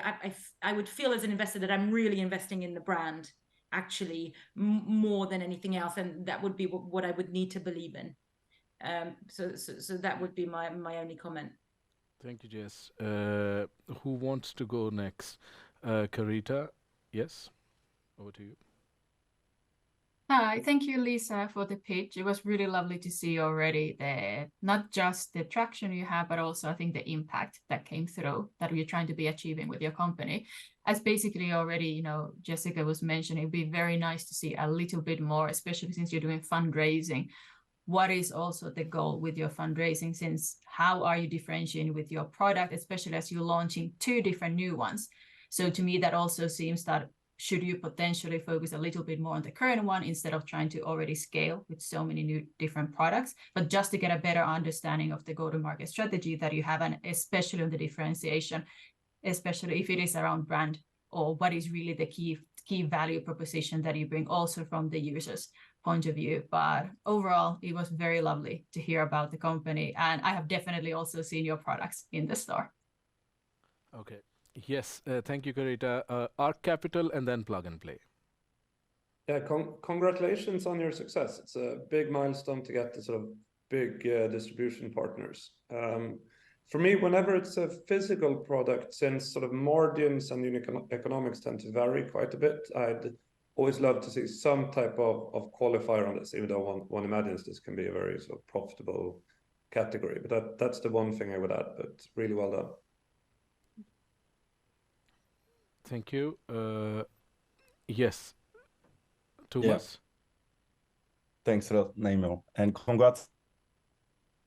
To go back and dig a bit further into what Carita and Jessica have been saying, I totally agree on that on the fact that you should maybe emphasize on the competition, but also, you know, typically when you are raising funds, at least that's my personal opinion, but I don't really like to see forecast for like 5 years, right? Because you don't know, you're a startup and you are learning, and you should take more the fundraising as a milestone approach, right? So basically what I want to say by that is you should say, oh, because you are raising, I don't know, 1 million, this million will give you X months of runway, let's say 24. And by the end of this runway, you want to achieve this milestone. And how you gonna do that? By spending this cash doing X, Y, Z. You know what I mean? I think this is really important to mention because frankly speaking, no one knows what's gonna happen. Product market fit is here, but you know, you will launch other things, etc. So you don't know. And someone trying like, I want to reach, I don't remember I was in SEC, the number, how much you want to achieve. But typically, I think you should take more, again, this fundraising amount approach and milestone rather than forecast for several years. That's my opinion. I don't know if all of the investors are thinking the same, but this is how I see things. But congrats again. Thank you, Thomas. That concludes, I think, our feedback round for this startup. Lisa, you have a point to share. Please go ahead. So far, you've had feedback on branding, GTM, milestones-based approach. So I think this is all interesting learning for you as a startup. Any feedback back that you want to share? And in the meantime, studio, if you can, onboard the next startup. Of course, great answers to all of you, and I would love to have a chat with you later on. Okay. Okay. Great. Yes. Let's continue the dialogue so you can connect with the investors here. And thank you so much for being here. I'll now request Sebastian to come in, and we can listen to your pitch now. Let's see. Hi. Hi. Can you hear me? Yes, I can hear you. Can you hear me? Yes, can hear you. Thank you so much. How are you feeling today? I feel a bit ashamed over our pitch versus the nice other pitches we just saw. Okay. Otherwise, I'm great. Let's cue in Sebastian's pitch and go with it. Yeah. Hello, my name is Sebastian Hellman. I'm the founder and CEO of Abilia Investors. Abilia Investors is an algo and AI trading company. We offer corporate partners and institutions a software solution to manage risks and discover entry and exit points in the markets. That can be risks of higher transportation costs, electricity costs, or raw material costs. We have an experienced team. Jerome leads our business out of Luxembourg. Manoj, head of corporate partnerships, works out of London. I have developed our algos the last decade out of Sweden. That's why after 3 months as a startup, we are already on the ground in 6 countries. Richard is our AI lead. He spoke on AI risks for the White House and US Senate in August. Laurent is head of innovation at Societe Generale and helps us with business development. And Alistair is former DNB commodity hedging desk trader, and he co-founded a software company in Norway. Our solution, electricity, metal, semiconductors, lithium batteries, natural gas can all be hedged and exchange traded today. This green or yellow arrow here marks an entry at the 18th of September. A 1 million euro position could have generated a 45 million euro in profit for our clients. We charge our clients 25% of their profit. That would mean that we could have built 11.25 million euros in September to October. Perfect trade for them. Our algos have also found a peak in the markets 3 times the last year, the stock markets. We believe Abilia Investors is on the way to become a unicorn. We could get there with 10 people. We are asking for 6 million euros today to finance the coming 18 to 24 months of our expansion.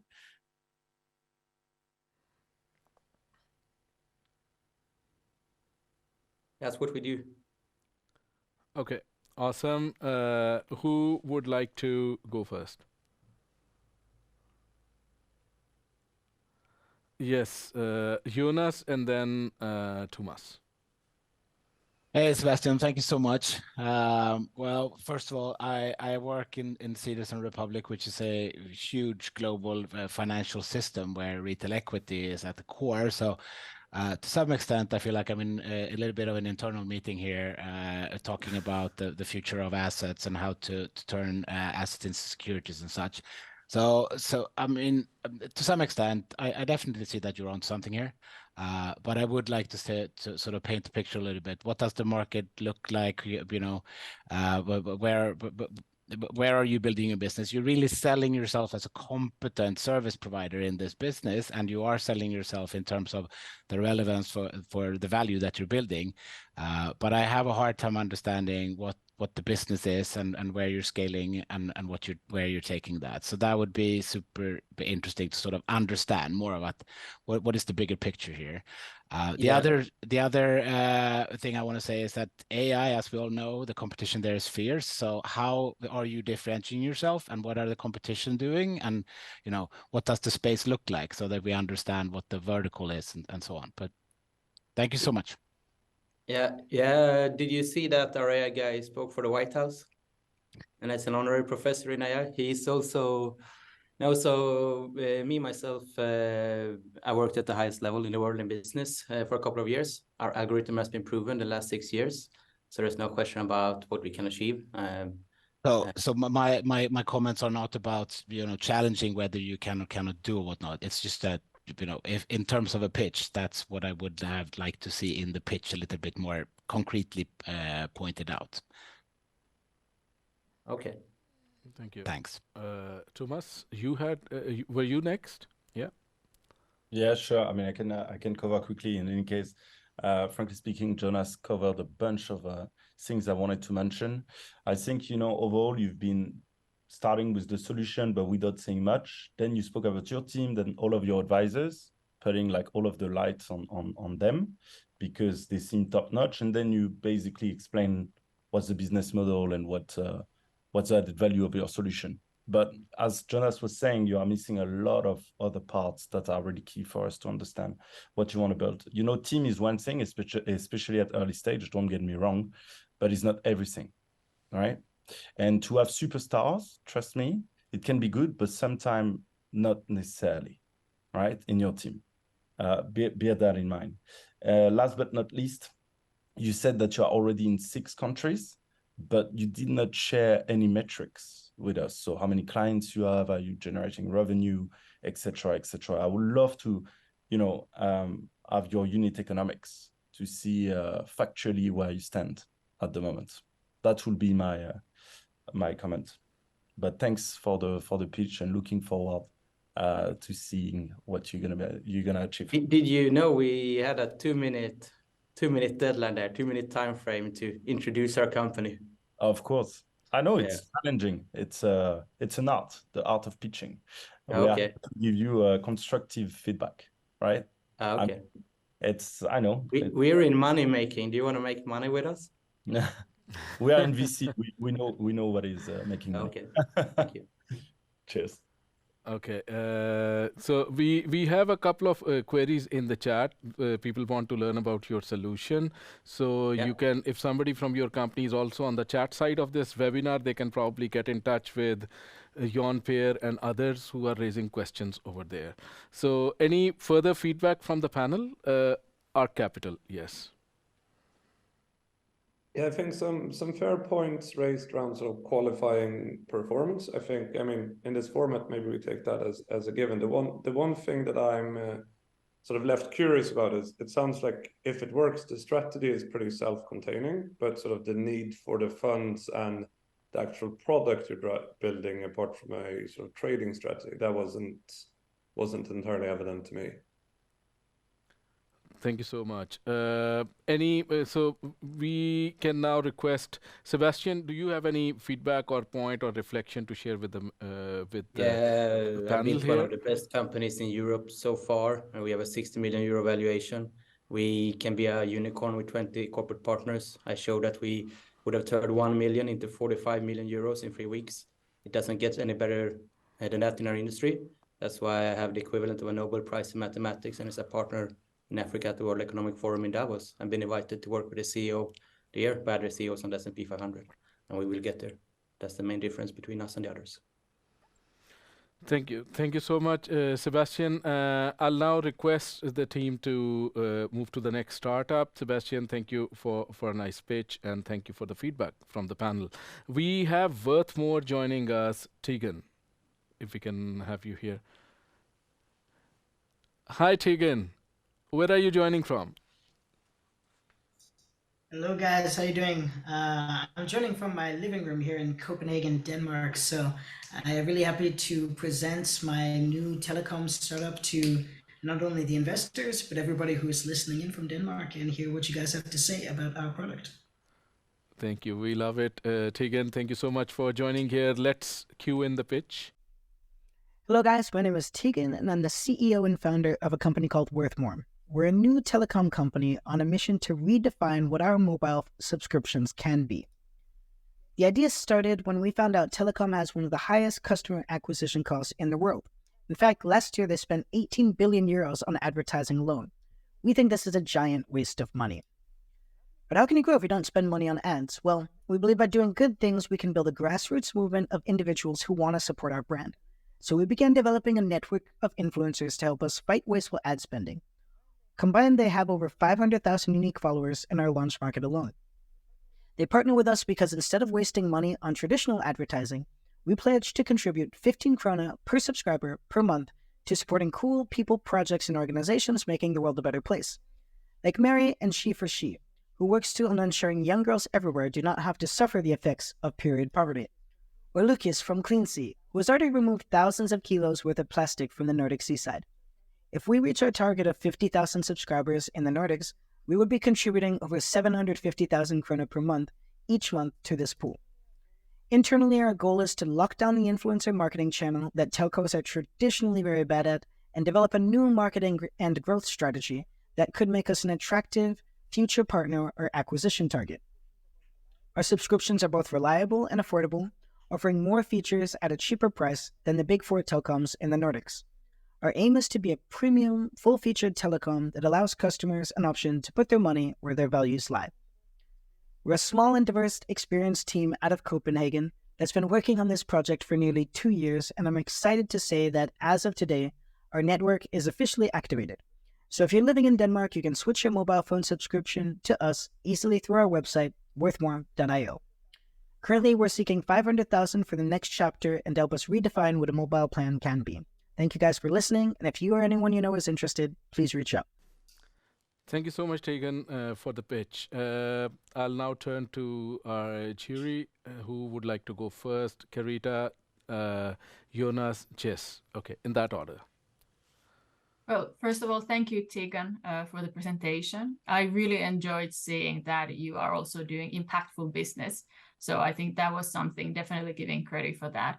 It would have been lovely to see a little bit more about the metrics behind the company. So I feel that that was missing a little bit, as well as also, as you mentioned in the end, that you're fundraising. What is currently the purpose of your fundraising? Just to give a brief idea of your GTM strategy and in general, what would be the scaling behind. But overall, it was a very interesting pitch. And if I was in Copenhagen, I would definitely check it out more closely. But I'm in Finland, so perhaps the next time. Thank you so much, Carita. Yes. It was Jonas and then Jess. Hi, Tegan. Nice to see you again. I think it was at Global Startup Awards last. Super great. I love this in many ways. I recently worked for Ericsson. I worked in the telco industry for a few years, so I know this space quite well. I think a few pointers that I want to make is that this is, as you know, highly competitive, and the loyal customers are very loyal. And I think the loyalty part is something where you need to sort of prove yourself here, because in this low cost type of subscription model, they switch all the time, and that's really the problem that you are, I think, trying to solve with this type of model. But I think you need to show that also works. I also would like to see how this can be turned into an extremely low cost of customer acquisition, so that you show proof of that as well. I think that would be then and then understanding whether retention, low churn, and so on is also something that you are achieving with this model. But really great. I love the potential of the stickiness of this. And we should definitely talk about fundraising. So hit me up later. Good job. Thank you, Jonas. Jess.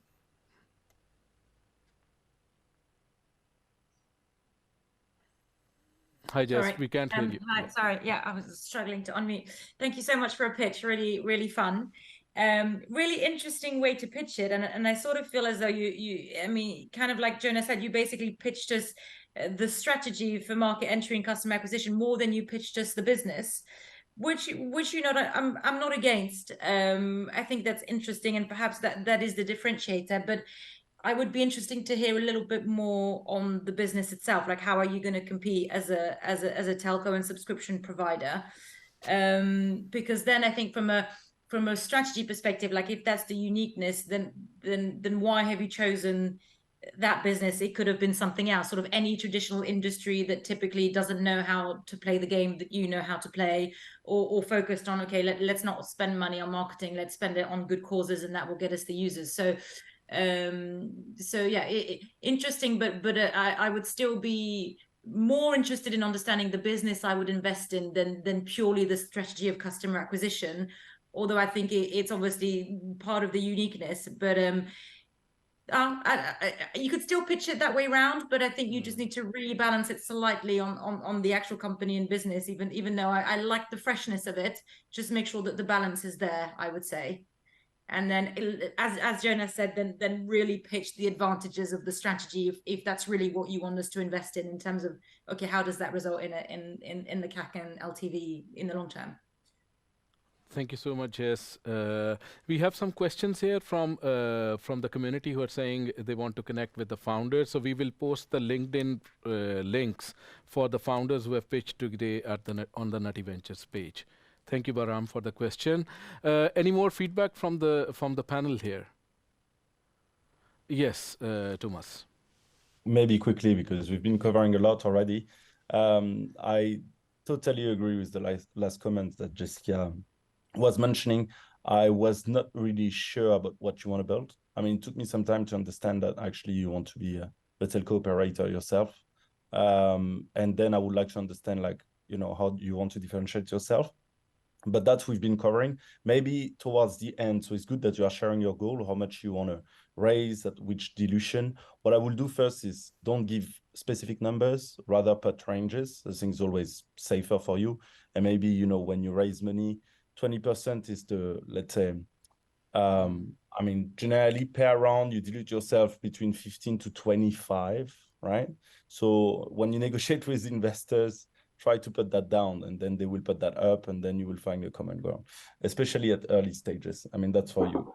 That's a private tip. But maybe what you should say is how long you're going to last with this cash, and what do you want to achieve, and where you're going to spend that cash. This is what I was saying to the startup before, right? But this is really important. Always say how much you raise, at what price, what's going to be your runway, which milestone you want to achieve, and last but not least, how you're going to spend that cash. Thank you, Thomas. Tegan, you have so Scott from US loves your pitch. So good job. Any reflection you have, and then we move to the final pitch of the evening. Yeah, so I just wanted to quickly say thank you guys for all your feedback. Of course, there's a couple of things that I cut out from our full pitch deck. So if you guys are very interested in seeing that, I'd be happy to share it with you. You know, trying to get down to 2 minutes. One thing I just want to say here is that one, we have developers in Finland, so we're looking at Finland as a market. Two, definitely ready for seeders. I would say that our marketing strategy is our main differentiator. What I see is that we have an ability, that's what I wanted to get across to everybody. Telco as a business makes sense, the margins are there, the whole business makes sense, but how we're different is like how we reach our customer. With this influencer strategy, what we think is really interesting about it is that we really understand how to work with them, inspire them, and get them to support us for free or very cheaply. As far as the telco industry goes, they buy brands that are able to kind of unlock new and interesting marketing channels. And like I said, I think telco just doesn't understand influencers the way we do. So that's really what I want to get across to investors when we go out and like try to pitch, because it's 30 krona per subscriber per month in profits, and we think we can lock down and steal from the big telcos very cheaply, and that's going to be our big selling point as far as any sort of exit strategy in the future. So thank you guys for listening. Really took some good notes here, and appreciate that you guys have been able to share some feedback with me today. Thank you, Tegan. And just to put a word over here, Tegan's go-to-market approach, I think I'm a believer in that. Tegan runs our Copenhagen, Denmark side of Founders Life. So, and he's doing amazing work over there. Tegan, great work building that community from ground up. Thank you. Awesome. We take the last pitch of the evening. A big thanks to all the panel and the investors.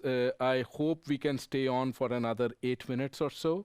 If that's okay, I just need a show of hands, or if some of you want, because we committed your time till 8 o'clock. But it's totally okay if you cannot. Willem, great to see you here. Where are you joining from and how are you feeling today?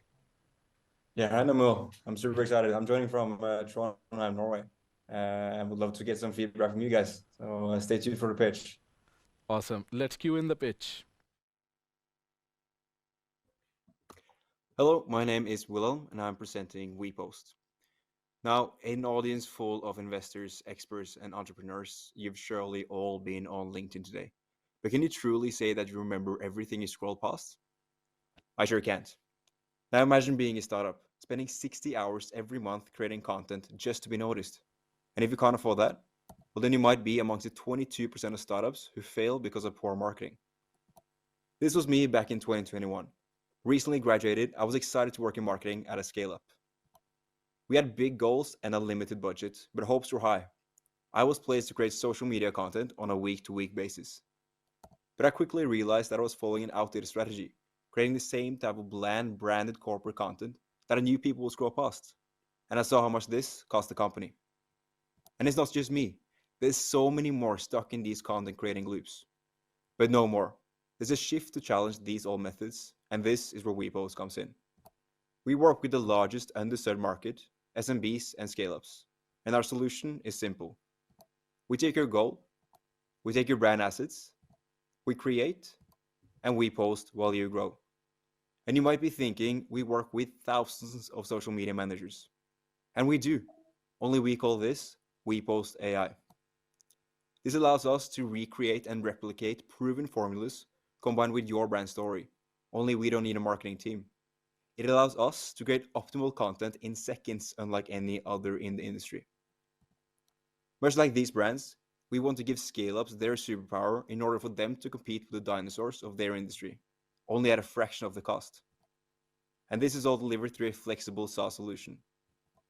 Up until now, we worked with 7 paying customers, which have resulted in monumental increase in both in terms of impressions and CTR. We worked with the market in order for us to create the go-to marketing hub by 2027. And with this team, WePost is set to challenge the dinosaurs of our industry and set a new standard for storytelling. We're raising 500,000 euros by Q2 2024. Thank you so much for listening. Thank you so much, Willem, for the pitch. I saw Axel and then Jess. I have to say, thank you for a truly fantastic pitch. To get both storytelling and metrics in 2 minutes is great. And I think especially in these type of events, good to stand out a bit. Product seems really impressive. I think also as a company that posts a lot on LinkedIn, we can really relate. I think with anything sort of AI related these days, I think there's an onus on sort of explaining how you don't only sort of copy what's there, but how you add sort of value to it. So that's the one thing I was left thinking. What does sort of a LinkedIn look like where you succeed, and how do you make that more interesting? But great way of getting the story across. Thank you, Axel. Jess? Yeah, really fun pitch, and I definitely believe that your company can do storytelling since you did that really well in your pitch. So well done. I would say that I'm seeing a lot of companies using AI to do better marketing, at the moment. And from a just for you to be aware, from a venture capital perspective, at least, we're seeing a lot of these companies, and it's very, very hard to see the differentiator since the layer on top of the AI is rather thin. I think that the way for you perhaps to do it, or the way I can see that this would work as a VC case from an interest perspective, is like, how can you create a self-onboard, like a self-serve tool, so that you're not at 7 customers, but you're at 70 within a week. For me, that's what would sort of trigger me, because 7 customers isn't quite enough. You just need to take the market, because you're not going to be the only person turning an agency into sort of an AI tool.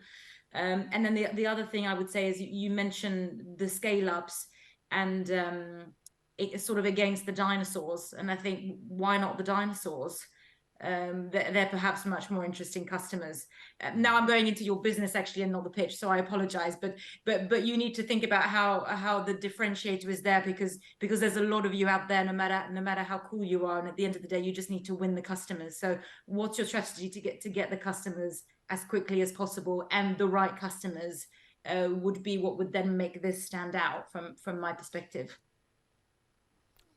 Thank you so much, Jess, for very interesting points. Jonas. Yeah, absolutely. Just to build on Jess, I completely agree that this is a space where there's like 13 to the dozen right now trying to solve this problem, and it is really super hard to understand who is the winner in this category.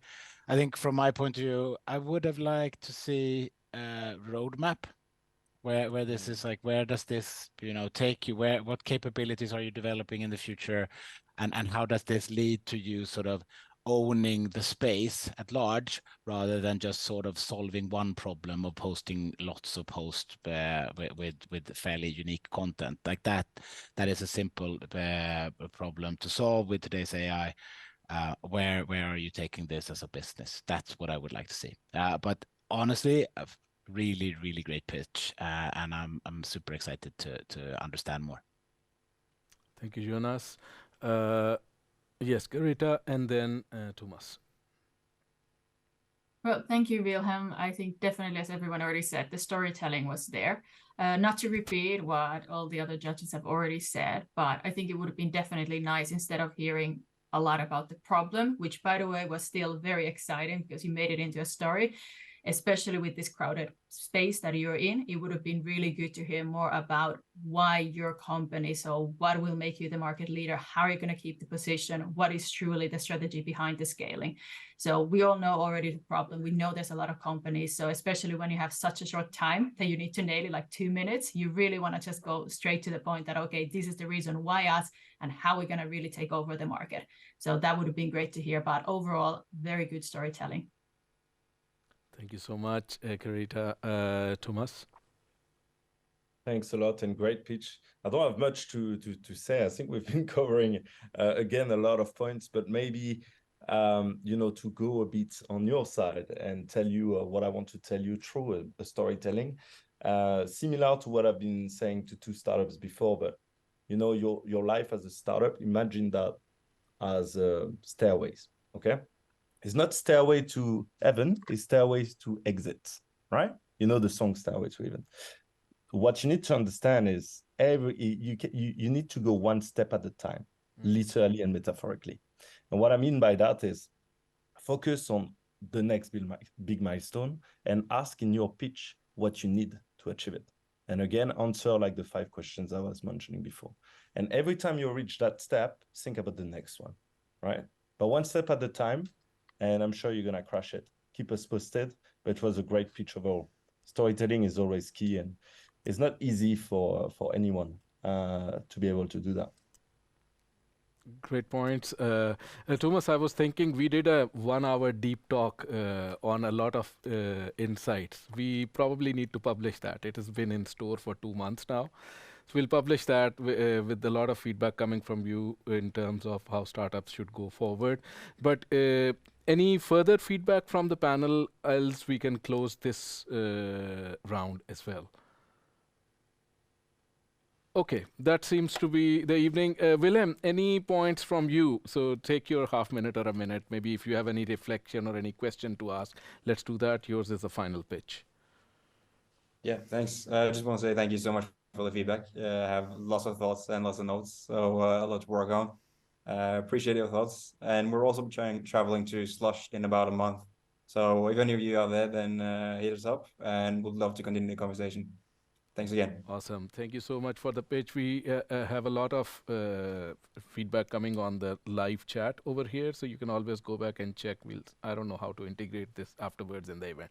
But thank you for being here. Thank you to all founders who could join this round and pitch very bravely to the panel. And a big thanks to everyone here. So Jonas, Thomas, Jess, Carita, and Axel. Thank you for being here and taking the time out. Thank you. We'll call you back again. We do a lot of this stuff, and we loved the way you gave the feedback. Like literally everybody on the chat is saying this was very precise, very insightful feedback. So great feedback from the panel. Thank you. Thank you. Have a nice evening, everyone. We'll now turn to our final part of the evening. We have a quick discussion now with Venture Cup, who is joining us for a quick 2 to 3 minutes talk here. So Venture Cup, if we could meet up and kind of tell our founders, what are you doing in Sweden? Thank you very much for having me here. Hi. Hi, Meka. You are joining us from Venture Cup, and we are running how long was it? It was more than 3 hours pitch marathon today. So my first question would be, tell us a little bit about Venture Cup so that the founders on the other side and the ecosystem which is listening to us can know what are you guys doing. Yeah, absolutely. First of all, thank you so much for having me here.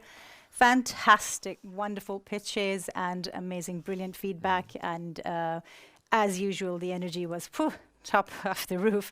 I was with you guys in the chat as well, so I've just quickly put in the link to Venture Cup as well, so that people can have a quick look at what Venture Cup is.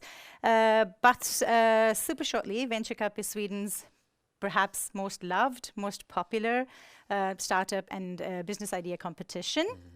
We were founded in 1998 at the initiative of McKinsey & Company, along with some kick-ass top-notch universities in Sweden. And for 25 years now, we've just started. So for 25 years, we've been strengthening entrepreneurship here in Sweden. We're a national organization, and we have offices in all regions. So we have super strong regional network as well. And yeah, we're a non-profit. We collaborate and work with both private and public sector.